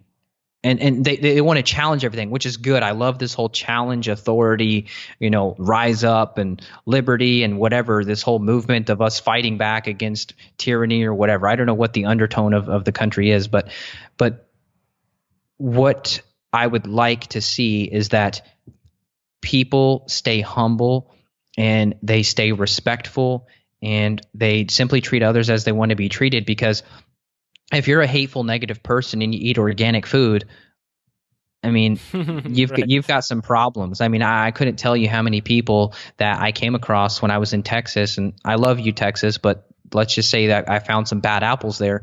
You'd have the women who they look on the outside, they've got everything going for them. They've got the yoga pants and the Lululemon. They've got their cool athletic shoes, and their hair's perfect, and their makeup and their nails, and they just look so beautiful. But their personality's garbage, and they're just a negative, energy vampire. So it's like, look, I don't care how good you look on the outside and how many green juices you drink. If you've got some negative energy, you've got demons inside of you, please work on that stuff, because you just spreading negativity and hatred in the world is not going to help anything. And you're not entitled to anything. You have to earn everything, and you have to work hard for everything. I mean, I drove a 1992 Honda Accord for a decade and spent nothing in terms of finances, so I could save enough money to invest into my health and create the life that I have now for my wife and my family. So don't assume that anybody should give you anything. Don't assume that you're good enough for this position, or don't assume that you're the better candidate than somebody else, or you're better because of this, or your car's better, or you look better, or you know what I mean? I guess just don't be assuming. If you just stay humble and you just realize we're all in this thing together, you're going to have a much, much better life. But anytime that you start playing like the one-up game where you're always trying to step on someone else's head to elevate you, you're sabotaging yourself. Maybe in the short term, you stepping on someone else's toes, or you shoving someone else's head under the water. Remember, like in the Titanic movie, and of course it was in real life too, but people, when they were in a panic, they were in a scarcity mindset. They were just trying to survive. Remember how they were shoving people down into the water so that they could get on top and they could try to survive a little bit longer. But then when the boat came back, guess what? Everybody in the water was frozen to death and they were all dead together. So that's the same thing that I believe we're experiencing, because there is so much change and flux happening with Amazon and technology and the automation of jobs. There's a lot of fear out in the younger generation, which is fine. I mean, it's totally justified. But at a certain point, you've got to realize, okay, what can I do that's going to be sustainable? And if you're going to just shove somebody down just for a quick 1 to 2 year gain, well, what's your 5-year plan? What's your 10-year plan? What's your 20-year plan? And if you don't have that dialed in, you need to write it down, because these are the things that you want to be thinking about now, because this is just like when we're talking about the functional medicine piece, this whole fight or flight response. If you're stuck in that sympathetic fight or flight mode, you're running from a bear every day, you're not going to be able to see the tree in front of you that you're going to hit, and you're going to knock yourself out, because you're so busy looking behind you at the bear that's chasing you. Now, this could be a bad boss, a bad spouse, a bad friend, a bad job that you want to get out of. If you're constantly looking back at that bear that's chasing you, you're not going to see the tree ahead. Guess what? You're going to get knocked out. So look backwards, but you've got to look forwards too at the same time. And don't get paralyzed by your past. Don't get paralyzed about what's holding you down right now. See where you need to be. See where you want to be and where you envision yourself, and then take the baby steps you've got to get to be there. You're not going to figure this out tomorrow, but you may figure this out in a year or 5 years or 10 years. But just see the end goal. It's over there. It's across the street. It's in the field I'm looking at. It's right over there. Okay, look, I see a tree here. I see a tree there. If I just navigate, boom, boom, boom, I'm going to get over there. And just start using visualization to empower you, and just don't be paralyzed. There's nothing to be paralyzed about. No one's going to come save you. No one's going to do this for you. You're on your own. Of course, you can seek out friends. Like now you and I, Jared, we're going to be friends. We're going to keep this conversation going. You're going to come on my podcast. We're going to keep the ball rolling. So cool. Team up and make partnerships. But at the end of the day, when you wake up and it's 7:30 a.m. and the hustle starts, who's responsible for your success or your failure? It's you. So no excuses. Tommy Wood comes back with more advice on becoming a better human. One thing I want to talk about, and I did think I should have talked about this last time, is getting a dog. So I think getting a dog is one of the best ways to become a better human. And I talked at a biohackers conference a couple of years ago, and I said that the dog was my ultimate biohack. And this is a big change for me because I didn't have a dog. I'd never had dogs growing up until I met my fiance, and she had a dog, and now we have 2 dogs. And the number of things that a dog can do to benefit your health is really impressive. So I talked about circadian rhythm, and a dog isn't going to let you be inside asleep all day. It's going to have to get up and go out. So you need to go outside, and you need to get some sunshine when you take your dog out. And then when you're out taking your dog outside, you're going to walk. And I talked about walking into sort of like a low level exercise that I think everybody should be doing more of. And that's going to improve your metabolic health. And then, you're going to play with your dog, and laughing and playing is something that we also miss as adults, particularly, and are super important for both overall health and cognition, making sure we don't get Alzheimer's disease, dementia. You're going to get companionship, which is really important there too. They've done studies where they looked at heart rate variability of people when they gave them a dog, and the heart rate variability automatically improved. So like immediate stress reduction just by having a dog. Also teaches you about, responsibility, caring for others, gives you some purpose, and all of those benefits with no supplements or no equipment required. So my favorite thing to make you a better human for all those reasons is getting a dog. Here's CrossFit Games athlete Lindy Barber. Do what makes you happy. So I tell people that all the time, and that can apply to life, to your job, to your fitness, to anything. I am obviously a extreme CrossFit biased junkie, and I always will be because that's the sport that I love and that's what I love to do. But I have no problem with people saying that they don't like CrossFit, it's not for them, and to go do what makes them happy instead. And I have been like that my whole life. If anything has ever come up or changed in a way that all of a sudden it was becoming a negative thing in my life, if it was causing me unhappiness, even if it was what the norm was, I never succumbed to that. I always wanted to do what made me happy. And many times that has caused controversy among my family or among the loved ones around me. But I have never regretted a decision that I made purely based off of what I wanted and what made me happy in that time. And it seems kind of controversial up front, but ultimately, you get one chance at this. You get one life to live. And if you're not doing the things that ultimately make you smile every time you do them, and if you don't wake up in your life and be excited for every day that you have, then I think something needs to change. And I would love to hear that every person that I interact with wakes up and is excited to go and do whatever they're doing that day because it genuinely makes them happy. So that's my biggest advice to people is go do what makes you happy. And I know that sometimes it won't seem like the right thing at the right time, but if that's what's genuinely going to make you happy, then that's the right decision to take. Here is Alex Hutchinson, the author of Endure.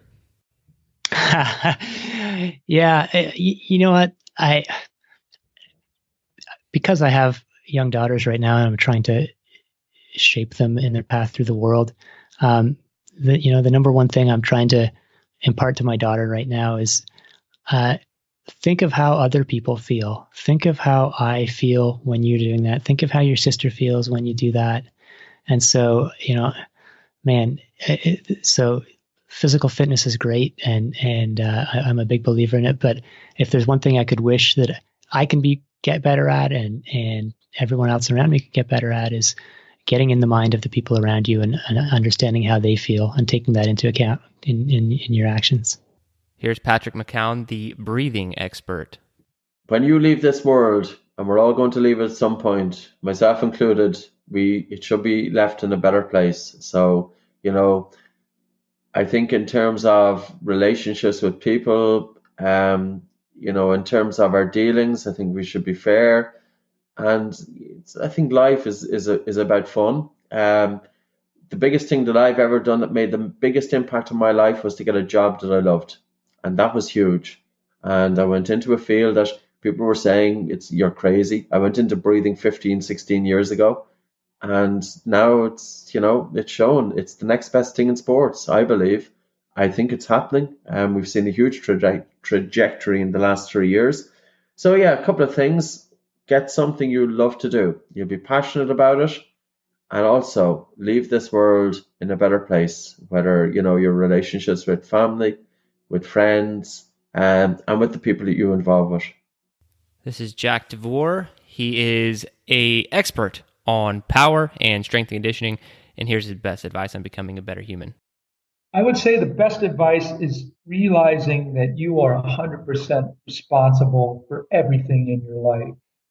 And I'm a kind of a fate destiny guy. I think, fate happens, but destiny is your perception of what happened to you and how you respond to it.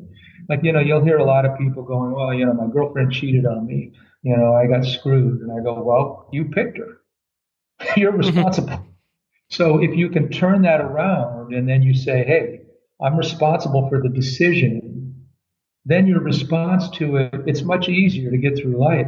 But if you're looking for somebody else to blame, so the best piece of human advice would be realizing that you are 100% responsible for everything that happens to you. And that's hard sometimes because someone says, well, I got sick. Well, you're not responsible for that, but then your response to that. And so that's the destiny side of it. Fate is kind of laid out and you have accidents and you have these things are going to happen, but you're responsible for your response to them as well.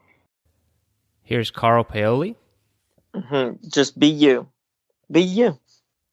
Don't be ashamed of it. Don't be scared of it. You, the individual, you are wonderful the way you are. And one thing that I've been doing, that I started a very subtle initiative on, is a project that I call the Be Proud Project, where the goal is to develop some newfound self-worth and finding pride in who you are. And basically all it is, it's at the end of the day, take some inventory on you and the things that define you, that your qualities. Like, are you proud of your qualities, the qualities that you instill? Are you proud of your achievements for the day, your actions, your behaviors? Are you proud of your possessions, the things that you own? Are you proud of your relationships? If the answer is yes to all four of those, then you're going in the right direction, or you may be delusional. Who knows? If the answer is no, it is time to reconcile that. And one way to reconciling these things is if there's one thing that you're not proud of, the first thing you must say to yourself is, I'm sorry. You need to forgive yourself. And forgiving yourself is moving towards, like we talked about earlier. And if you take the words I am sorry and you translate them to Spanish, it translates as lo siento, which is I feel it. You must feel what you're not proud of. You must feel what you are proud of. So feel it. The second thing you must say is I love you. And I love you is another way of saying I'm moving towards the thing that I'm not proud of. And as I move towards the thing that I'm not proud of, I am changing already and I'm becoming proud of what's to come. And the last thing is saying thank you. And thank you, gratitude, is simply an expression of positivity. It is your ability to see the positive intent. And when one can see the positive intent, one starts to gain perspective and understanding. And it's in the perspective and understanding that allows one to find clarity and be able to move forward and therefore find peace. And simply peace because there's unity, alignment within you and amongst the people that you're surrounded by.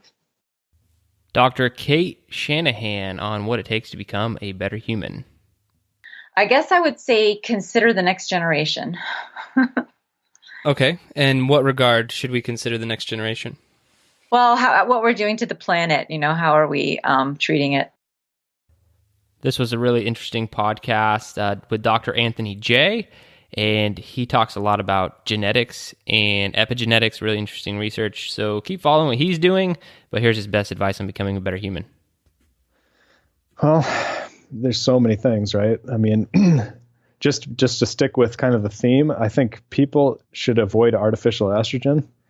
And because it's so overlooked, and it's not as extreme as it sounds, like people sometimes read my book and then they say like, oh, Anthony is recommending, like we throw everything out. And so, some people need to do that. But, once you get used to avoiding soy and not rubbing these chemicals on your skin, once you change your shampoos and your soaps, it's easy because you just keep getting good quality stuff, and it doesn't have to be expensive stuff. So I think that's probably the one thing a lot of people aren't going to say, but that's my focus. And I see a lot of benefits from people in terms of fertility. I see testosterone just totally changing. I get a lot of really good testimonials on this stuff, and I think it should be spread around. Other people should be doing that too. Here's Tim Crockett, just a refresher. He did a race more than 3,000 nautical miles in the Atlantic Ocean on a one-man boat. Pretty crazy stuff. And here's his best advice on becoming a better human. Ask questions. Yeah, don't think you know it all. Just keep asking questions. Even when you've got where you may think that you're at the top of your game, you still got probably a ton more that you can learn from a lot of others, because things change, sports change, business changes, everything changes. So you should always be asking questions. Here is Josh Trent from Wellness Force.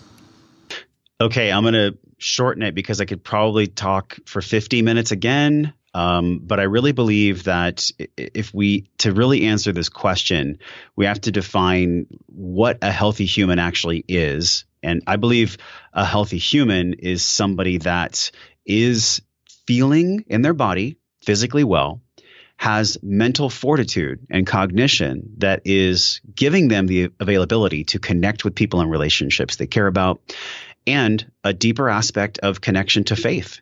This mind, body, spirit, this triad exists for a reason. If you look at nature, if you look at most things in life, the rule of threes always applies. Beginning, middle, end. The tide comes in, it stops, then the tide goes out. We are born, we have this life, then we die. There's always the rule of threes. And so our humanity, becoming this better human, it's the same thing. It's respecting the laws of nature, taking radical and honestly loving ownership for your physical state, your mental state, and your connection to faith and spirituality. You do those three things, and you're being a great human. This is AJ Baker from Whoop, the Whoop band. Here's his best advice on becoming a better human. Sleep as much as you possibly can. That's the number one thing. And in terms of my quality of life since I've started here, just getting extra sleep and improving the way I approach sleep, has not only made me more priority oriented. When I say that, I mean, just like making your bed in the morning, the first thing you do, if it's a task done and check off the list, you'll be in the task you'll be task oriented for the rest of the day. By prioritizing sleep, it has completely changed my mindset on how I approach every single day. Trying to get as much as I need, literally will remove things like, oh, my sleep's going to be ruined if I eat too late at night. I shouldn't have a beer tonight. It's going to ruin the way my sleep looks. Just by approaching it from that perspective, I've gotten rid of a lot of the bad habits I've had in my lifestyle. I haven't been sick in a year and a half. And, ultimately my body feels better. My brain's moving faster. So without a doubt, it's get more sleep. Perhaps one of my favorite episodes, Dr. Teresa Larson, physical therapist, doing a lot of cool things, wrote a book, but really, we ended up just talking about being human beings and leadership and a lot of cool stuff. So really fun episode. Like I said, one of my favorites, but here's her best advice on becoming a better human. The best advice is that lead yourself first every day, whether you have a family or not, or a huge team or not. You need to take care of yourself first before you can effectively take care of others. I learned this the hard way. So whatever that takes, whatever it is that takes for you to be healthy, do that on a daily basis. All right, here is Joe Szymanczyk. We talk about his book, and he's been on the podcast before, joesbarbell.com if you want to check out his information. Here's his best advice. Yeah, I don't know. Marry a good woman. That's it. I'll be honest with you. It's the only thing I think that has kept my head above water. I have a really good partner in my wife, and everything we do is a compromise. I'm happy to do it. And I anytime I get into some trouble with my mouth or what I do, it's generally I haven't consulted her, and I should more often, right? So yeah, honestly, it's a goofy one, it's a funny one, but I don't know. You got to have good people around you to check and balance your own craziness. You know, pride. We do a lot of things for the sake of pride, and you know, a lot of times if you can't pair that with humility and time, generally it'll be to your own demise. You know what I mean? So marry a good person that's not afraid to be honest with you. Or if marriage isn't a thing, you got to surround yourself with folks who are going to check your BS. You know what I mean? So because we can't do it alone, man. We just can't. Good friend of mine, Dr. Danny McKay, with his best advice on becoming a better human. Read books. Yeah, always be learning. I think that's the game changer. Period. I mean, I don't get it. Or don't even read books, but get an Audible account and just listen to books. You know? Yeah. I mean, you could tell people you read and just listen if you're not into reading, I guess. But think about how cheap that is. How many really, really intelligent, successful, people write books that you can learn from and expose yourself to that. It's the easiest way in my opinion, it's the easiest way to progress. Anything and everything you've ever wanted to know about light will come from this episode I did with Scott Nelson, who's also the founder of Juve, really cool company and doing some cool stuff. But here's his best advice on becoming a better human.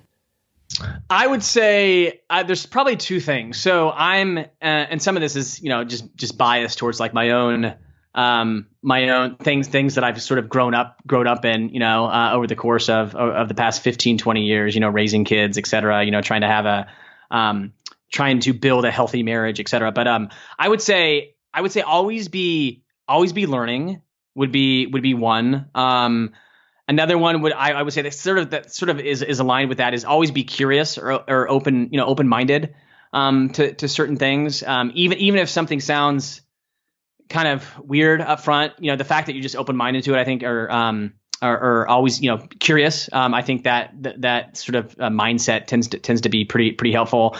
And then, in terms of like just core being a better human, I would say, and this is, I guess somewhat aligned with the first two that I mentioned, it was just being empathetic, just always trying to intentionally put yourself in someone else's shoes, and being empathetic towards, where they're coming from and their life experience. And, that's a lot easier said than done, especially if, the other side is not the other party is not the easiest to, get along with, so to speak. But just always trying to be empathetic, I think is just a good framework to view life through. This is Derek Hansen. The best advice I have is you have to be, I think for me, you have to be put in a situation where you're given responsibility over the welfare of others. And I think some people can fail horribly at that, right? So the parenting example is always important to me. Like if I'm in charge of these, you and I are in charge of 3 young humans, right? Right. So you have to make decisions based on the welfare of those individuals. And sometimes that means that you have to make good decisions about your own welfare, right? Because you have to earn money, you have to be healthy so that you can take care of these individuals. And then as part of that, your job is to eventually make those humans self-sufficient and make good decisions on their own. So the way, you can't be a better human by not interacting with people, right? And having some accountability and responsibility. So if you put yourself in a position where you have to take care of people, I think that's probably the best way to be a better human. You can't read about it. You can't think about it. You just have to do it. And then there has to be this constant self-awareness and reassessment of what your role is. And I think that's the problem right now with the industry and strength and conditioning, especially at, say the collegiate level or high school level, is people are given that responsibility and I don't think they're using it appropriately. I think they think, oh, I got to make these people tougher, so I have to be this kind of person to them, and I think that's absolutely wrong. There's ways, like, we talked about mental toughness. There's ways that you can make people mentally tough without it being abusive. Like, it's very easy. And you don't have to be a cartoon character. You don't have to be yelling and screaming the whole time. And to some degree, you might be putting people in harm's way by not focusing on what you need to focus on, the technique, the recovery that we talked about, and making sure that people are in their best possible position to improve. So that for me is the best way, to be a better human being, is put yourself in a situation where you're responsible for the welfare of others, and then constantly check yourself. Constantly, like, ask them how they're doing. Ask others, how do you think I'm doing? And until you do that, until you expose yourself and make yourself transparent, you can't really understand what impact you're having, Because even then, if you're that loud, obnoxious person and you say, oh, what do you how do you think I'm doing? People are going to say, yeah, you're doing fine. You're doing a good job. You're doing a good job, coach. They just want to get out of the room and get away Right. from you, right? So they're going to lie to you, right? So The low-carb cardiologist, Dr. Brett Schur. Yeah, for becoming a better human, it all sort of ties into my mental toughness part too, in that, we need to think more about other people before we act, right? And there are a number of different examples. And as parents to small kids, when our kids are whiny and they're not listening and they don't want to do things, one of my first reactions can just be to boil up inside and start to get upset and, wow, come on, this is so simple. Why aren't you listening? We need to go. We need to do this. But my wife and I have this little game that we play, and, we have a 5-year-old. So when he's whining and complaining, if one of us has the wherewithal, we'll say, I'm 5 years old. I'm always told what to do. And right now I want to express myself and have my opinion heard. And just translate his whining into something else. So it's that action of thinking, okay, where's this person coming from? What are they trying to get across before I react? And sort of like I said before, with social media and, with our current president of the United States, and, the way people behave there is not how people behaved 10, 15, 20 years ago. And, we need to remind ourselves that that's not always the best way to behave, that we need to think about where the other person is coming from, what point are they trying to get across before we react to it one way or another.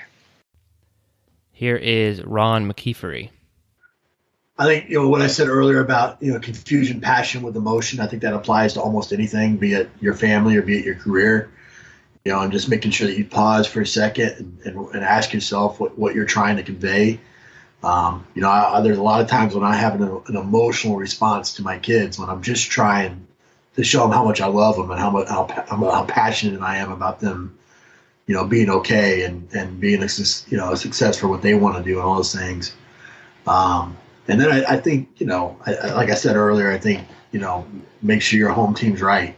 That's the part that, if you mess up, it's that you're juggling a lot of balls, right? You're juggling your career, you're juggling friends, you're juggling all these things, and they're all rubber balls except for that family. Like, you can drop that, that job, and it's going to bounce back to you. You can drop friends, and you're going to have friends bounce back to you. But if you drop that glass ball of your family, it's going to shatter and wreck your world. And so I think that's the number one thing, is to try to find ways to constantly strive to work better at that area. Here is Jim Davis from the Good Athlete Project. So I guess I would start by saying the best advice I ever got is chase the work you're willing to do. And I think that's just helped me so much. For whatever reason, at a very young age, because of the support that I had in my life from my parents and people around me, I just never felt that embarrassed of doing things like I mentioned. I was playing fullback and collecting a paycheck for playing fullback, and while pursuing a degree in poetry. It just never bothered me. I was playing college football, and I was a studio art major. Now I am not making my living through poetry, But I do think that all of these things have influenced and enhanced the way that I do my job now, in really, really important and unique ways. And like I said, that was the best advice. Chase the work you're willing to do. And I guess this sort of hidden importance to that is like, because eventually there's no such thing as work, if that's the case. And I will say this, it's far different than saying chase your passion, because like I really like eating food and drinking coffee and whatever, reading books and going to the beach and stuff. But like that'd be my passion. I can't make a living off of that. Right. But chase the work you're willing to do. Like I'm telling you, unless I'm like sleep deprived because I stayed up too late the night before, unless that is the case, I'm never upset about coming into the office, or going to the gym or to the field. Like I'll do this work. This is the truth. It's a cliche. It's true. I would do this work for free. No question. Here is Adam Schwalm from the Million Pound Mission. Dude's lost over 100 pounds, knows what's up, and here's his best advice on becoming a better human. I feel like we touched on it a little bit with, we have to take pressure off of ourselves. When we're trying to transform our lifestyle, when we're trying to transform our body, we can't put the pressure on ourselves for it to happen like yesterday. We have to go through the process. We have to be willing to show up consistently with our habits and the things we're trying to implement, and not get into that mindset of I'm not there yet, like we talked about. I mean, that's the key thing, is just take some pressure off yourself, focus on learning, because all we have is time. There's no true deadline. Like unless you're like competing in a bodybuilding show or something like that, there's no deadline to get healthy. So let's just take our time. Let's take the pressure off ourselves and learn how to get healthy. This is Dr. Andy Galpin. There's a lot of things that I use to answer this question with. But I would say a couple of ones. I'm hearing more push for this, and I'm just very fortunate that I was raised like this, so I don't have to learn this lesson in adulthood. But the biggest thing is taking responsibility, I think. People are talking about this from a bunch of different circles, and that's fantastic. But I think that is the answer to like 97% of our world problems is, yes, it probably wasn't your fault, but that doesn't mean it's not your responsibility to fix. And it's probably was your fault far, far, far, far, far, far, far more often than we admit. But there are definitely some things that are not people's fault, and the world's not completely fair. But that doesn't necessarily mean it's not your responsibility to get out of it and fix it. And I think that is the biggest thing. The other ones I throw out often are Dweck's scarcity versus abundance mentality. I think is just rock solid and on point. And akin to that, just being a knower versus a learner. Those are the biggest things. So in reality those are all three stones by the same name, or a different name anyways, because when you dive into what those things mean, when you take responsibility, that is a knower, a learner mentality. If you take a learner mentality, you're taking responsibility for these things. So you're assuming that when you're presented with new information, your gut is, instead of saying that's wrong, your gut is now, shit, I missed something. All that is taking responsibility. I'm saying, like, it's possible I don't know all things in the whole world, so I will take personal responsibility for something I don't know and then go fix that.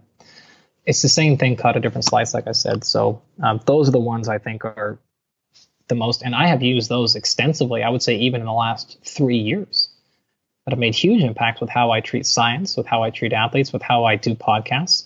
I mean, the way that the answers I gave in the podcast now are eternally different from how I gave them three years ago for a lot of those things. I am much more likely to be like, I don't know. Just kind of back to your undergrad question, man. As an undergrad, if you'd had me on podcast, there's 1,000 things I would have told you that don't work. Right. And now I'm like, I mean, I would have told you St. John's wort is a complete hoax. I would have told you all these things are garbage, mushrooms, adaptogens are bullshit, blah, blah, blah. Now I'm like, I didn't know that. I just assumed that was just a complete assumption on my part. There's no, and now not only do they work, in some cases, they can be extremely effective for a lot of different things. So, but it's the same responsibility as saying, like when some things posed with, I don't know about that, just taking the responsibility of selling. I mean, I just did this morning with an athlete of mine where he texted me, he's like, hey man, what's the what do you recommend for daily dosage of CBD oil? And I'm like, actually, dude, my position on CBD oil in the last year has completely changed. A year ago, I would have said there's no good evidence here. Now, the evidence is really, really compelling. And I've had a ton of athletes use it with tremendous success. But I had to answer him, dude, I don't know. I haven't studied this enough. Like, I don't know what to tell you with how much to take. I'm convinced enough now to say I think this is a good idea.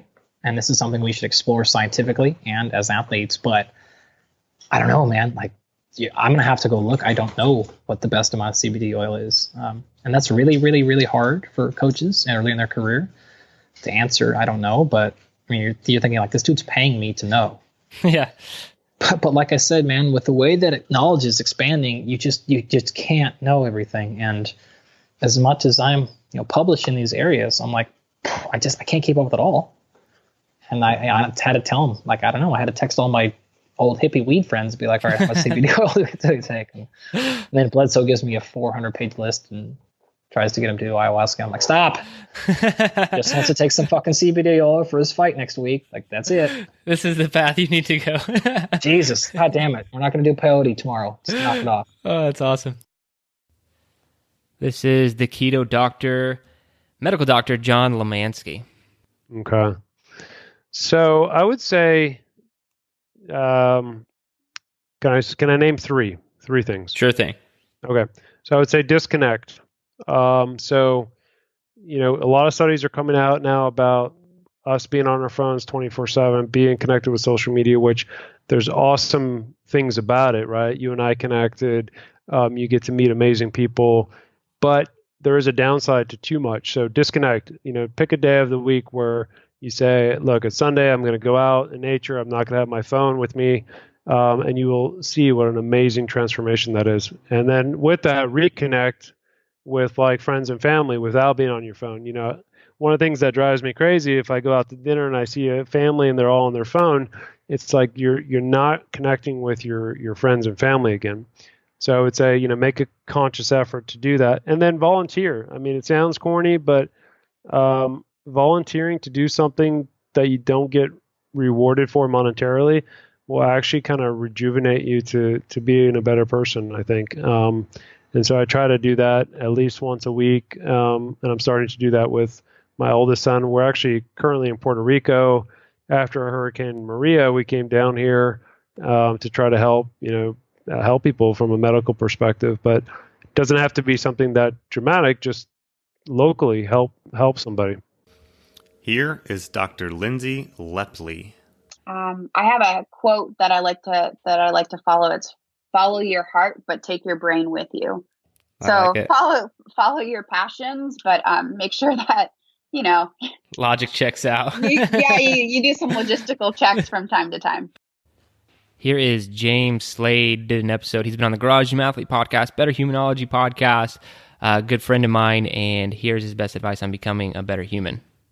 Yeah, so I've thought about this a lot. It doesn't matter what your vocation is, what you do in life, what you aspire to do. If you're a coach, if you're a marketing professional, if you're a doctor, or whatever, take a scientist's approach and outlook on life, on everything. Right? So what that means is constantly pursue new knowledge, constantly pursue to build new hypotheses on your belief systems, not just science, right, but like the world around you and what's right and what's wrong, and then always seek to disprove those theories, right? Like constantly try and disprove yourself.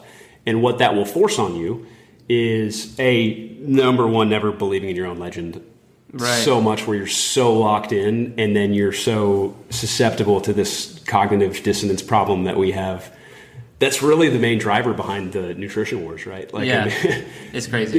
We could do a whole podcast on vegans versus carnivores. That is just absolutely ridiculous at this point. Yeah, it's funny. It's really funny, but it's all driven by this cognitive dissonance thing where people just can't unlock from their belief systems. Yeah.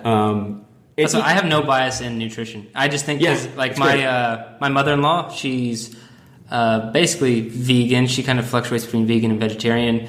A higher carbohydrate, but it works great for her. Yeah. Like, I'm not saying like it's good or bad necessarily. She'll eat meat occasionally. She's not like super strict either, which I think is awesome.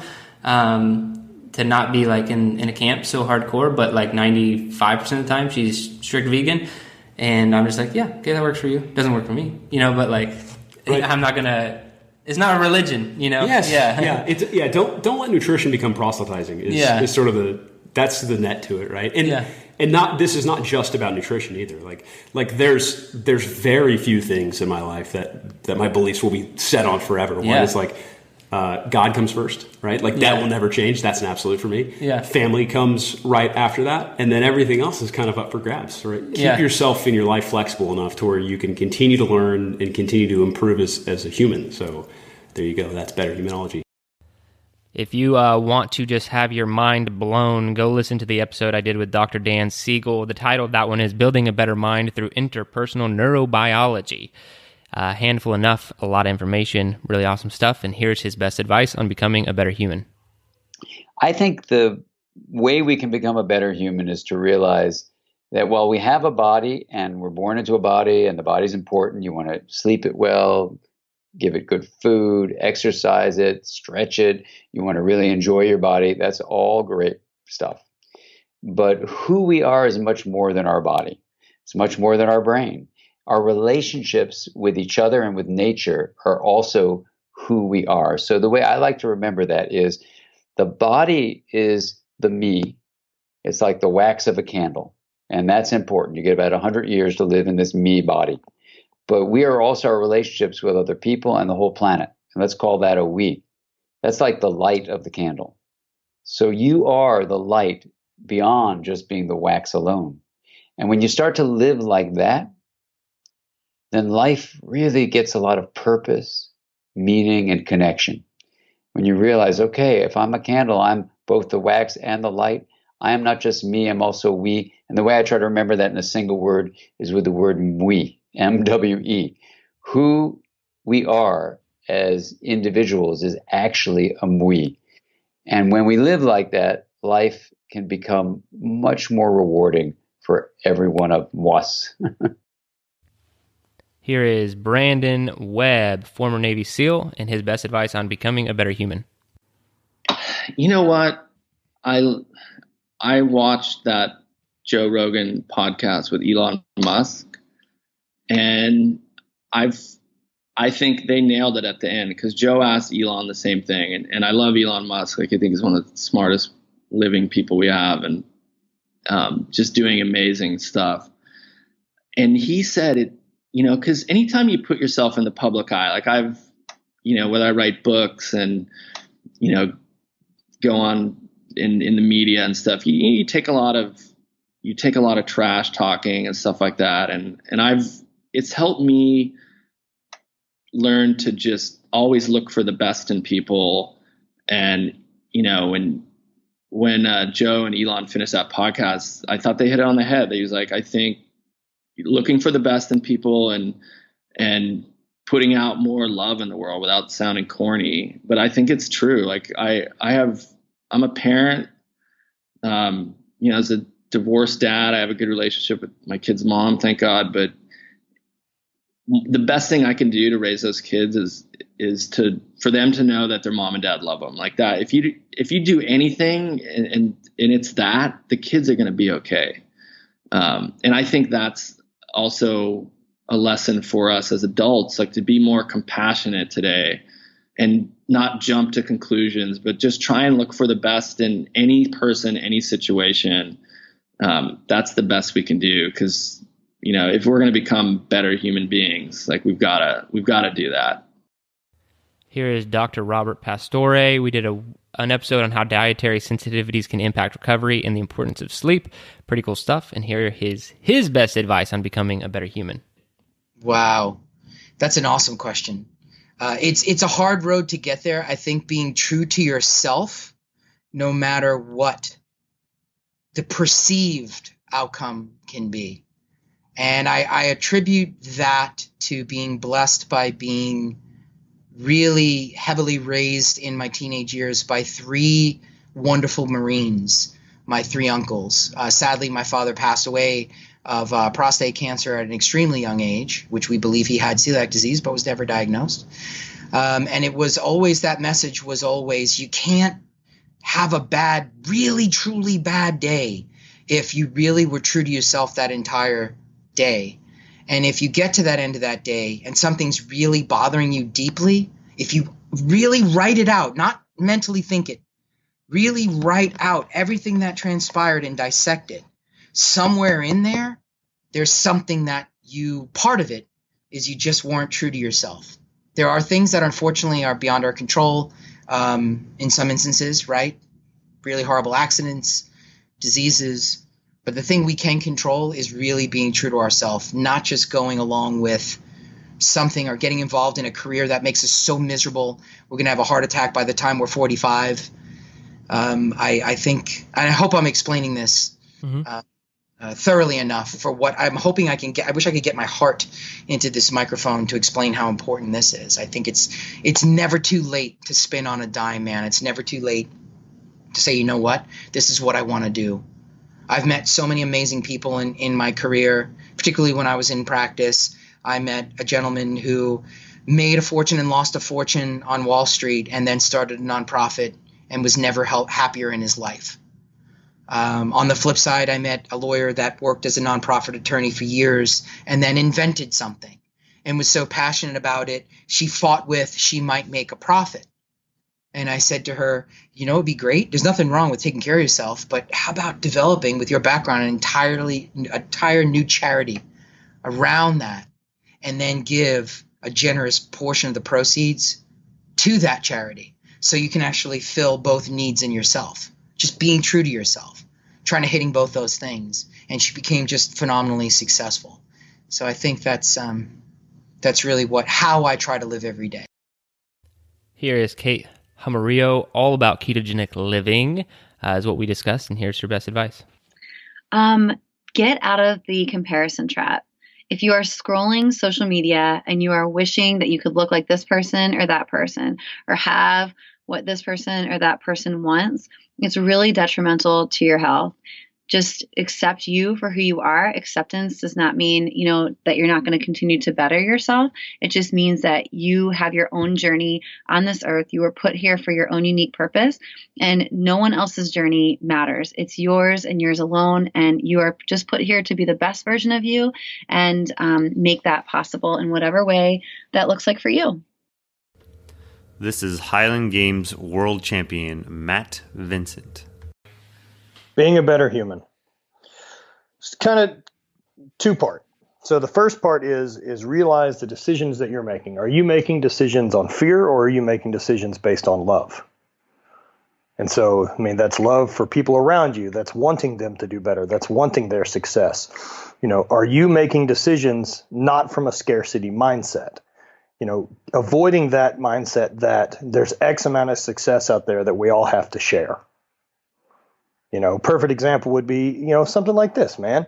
You want to have me as a guest on your podcast? I have a podcast. Or if you wanted to sell t-shirts, are we competing? No. But there's people that believe that. And so avoiding that scarcity bit that, someone else succeeding somehow takes away from your possibility of success is horseshit. And so be stoked for people that are doing well. Surround yourself with people that are doing better than you. That's what I recommend for success and having a better life. Ditch that negative bullshit that comes with, well, he got to do this because, and if I would have had a better coach, or if I would have done this, man, you got what you got, make the most of it. And the second that you can really own your successes and failures as just being yours, you're going to be better off. The second part is, before you do a thing, or don't do a thing for that matter, ask yourself, does doing this or not doing this make me a piece of shit? Avoid being a piece of shit. I like that litmus test right there. Really simple.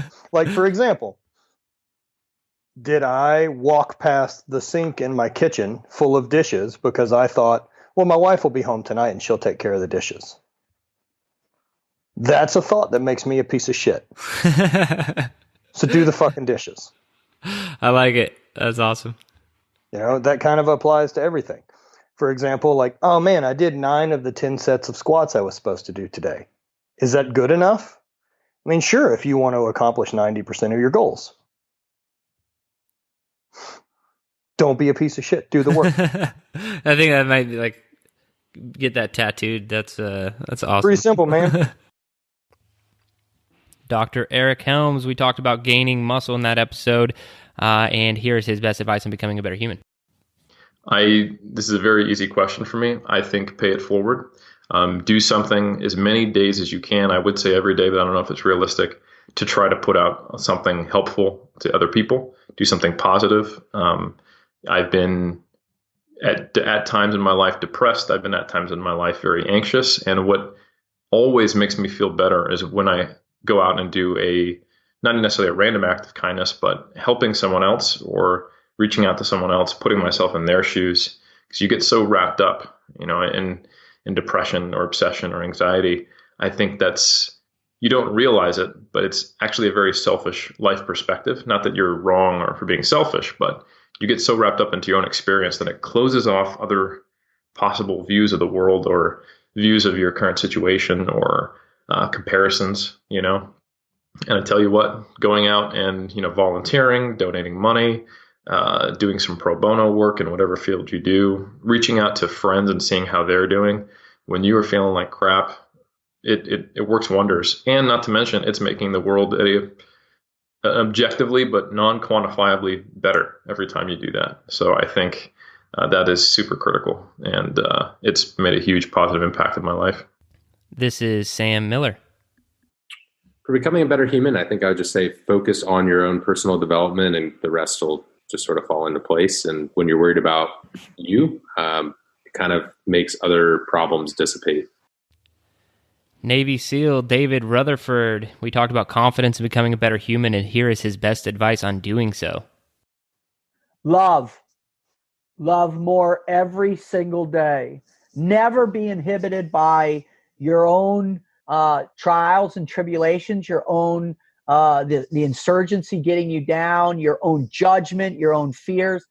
Love costs nothing every single day. It's the easiest thing we possess because we've all experienced love. We were loved at some point by someone to come into this world where we have love in our lives from our friends, from hopefully your spouse or loved one or your significant other. If you have children, you have complete unconditional love from that. If you have a dog, or a pet or an animal, the number one thing I've seen hands down that the world needs to do more of every single day is just love.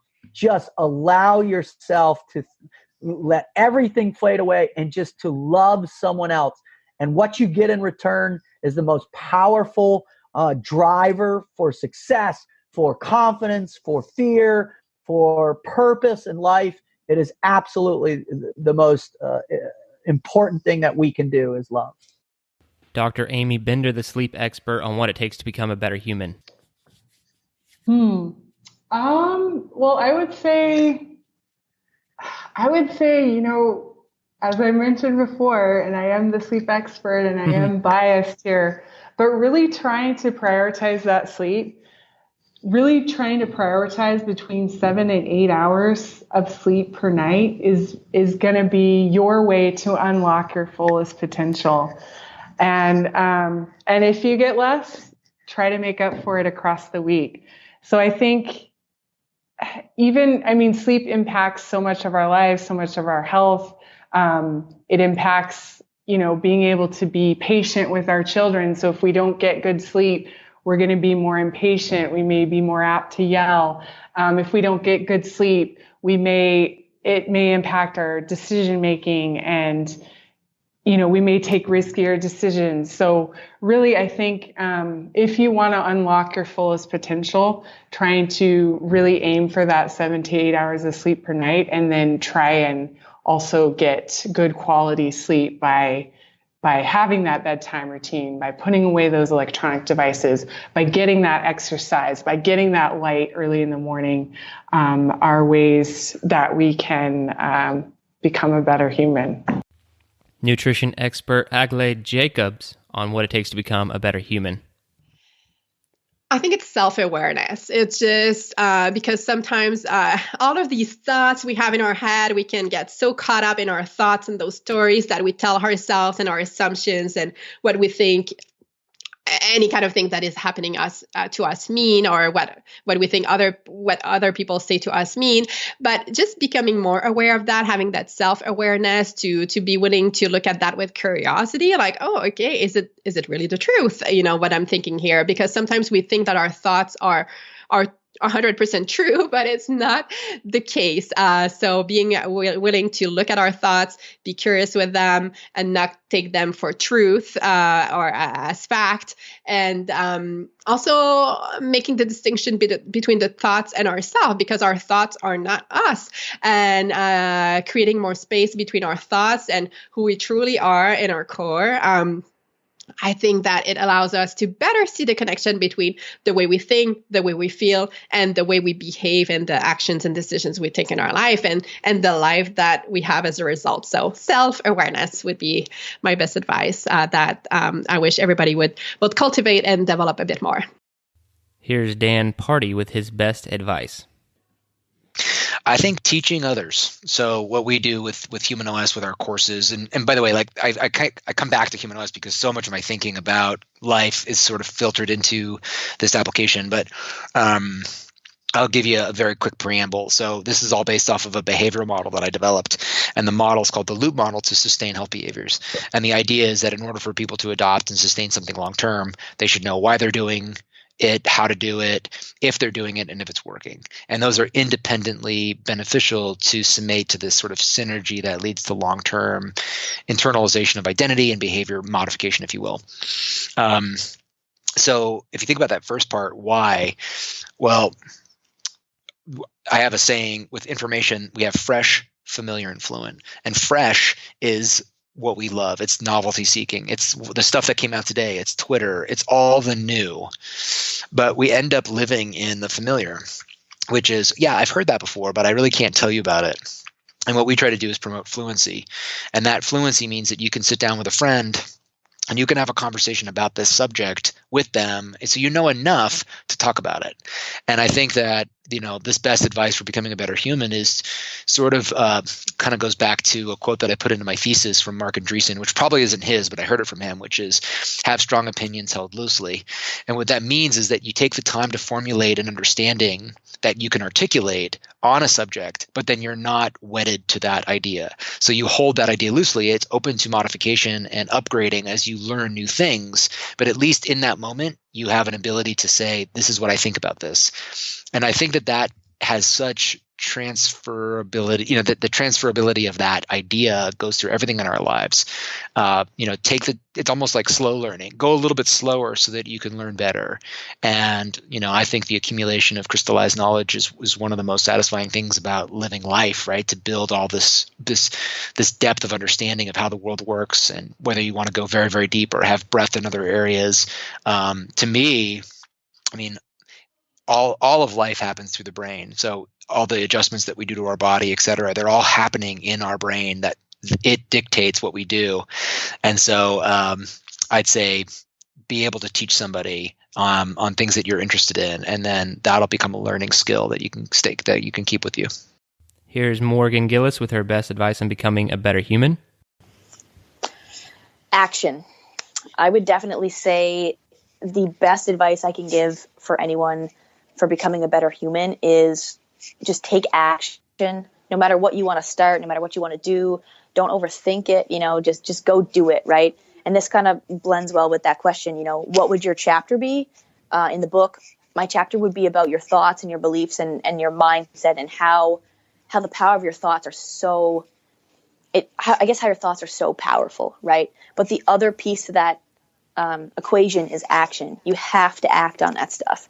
If you don't, nothing's going to happen, right? And I would say that would be my number one thing for people, is to actually take action.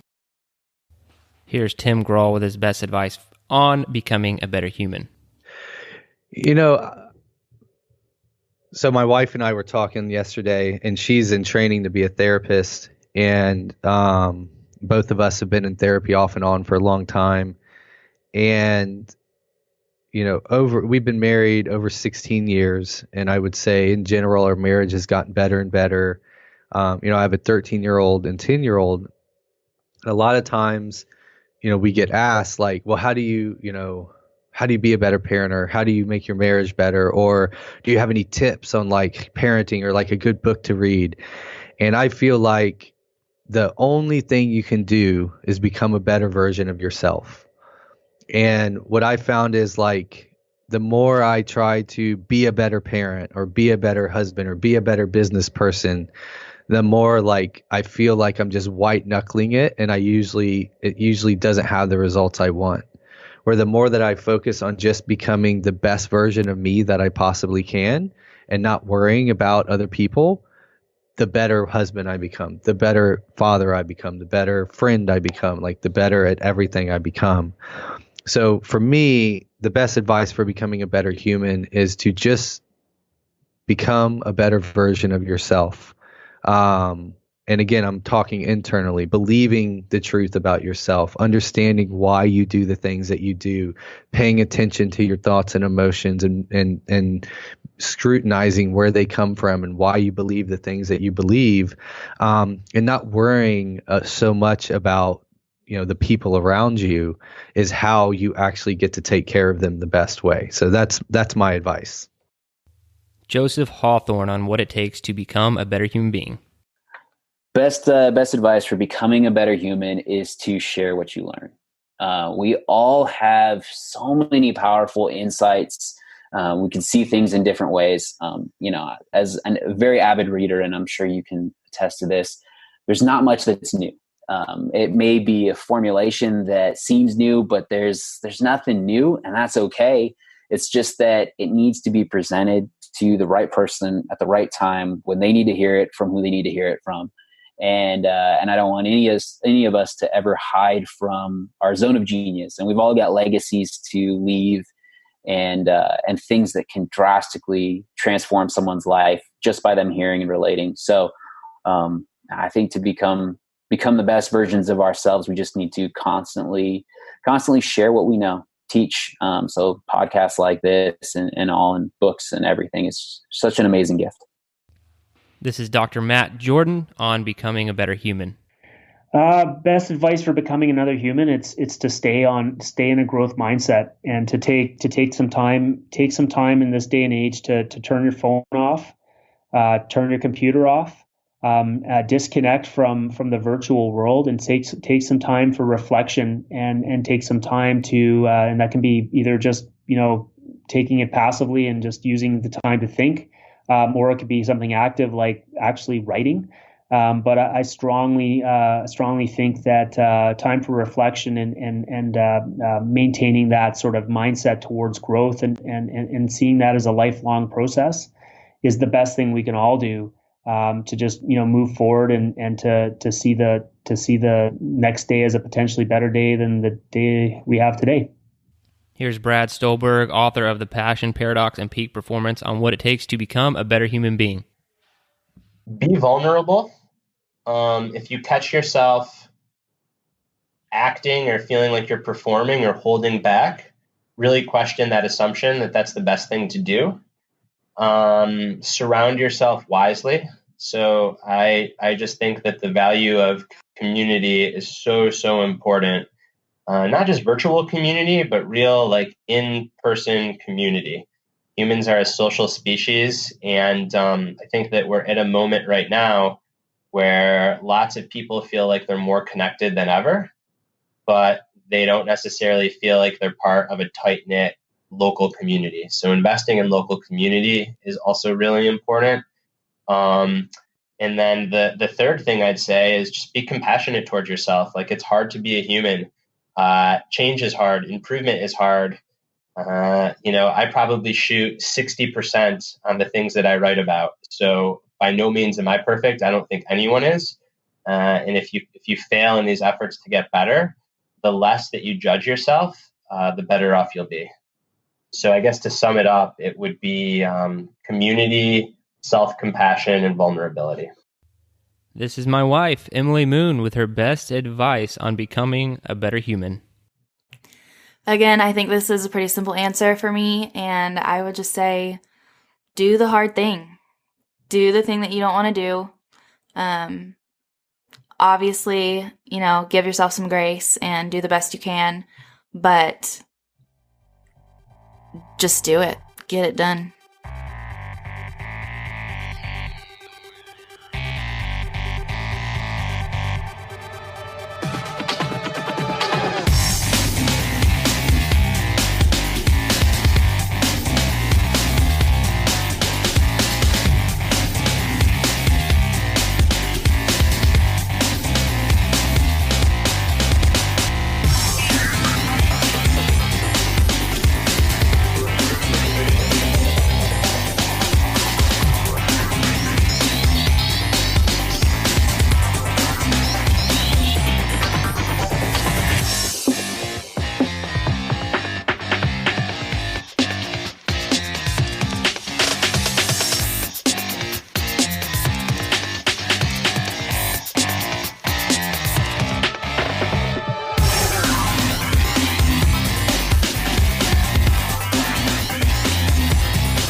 Your best.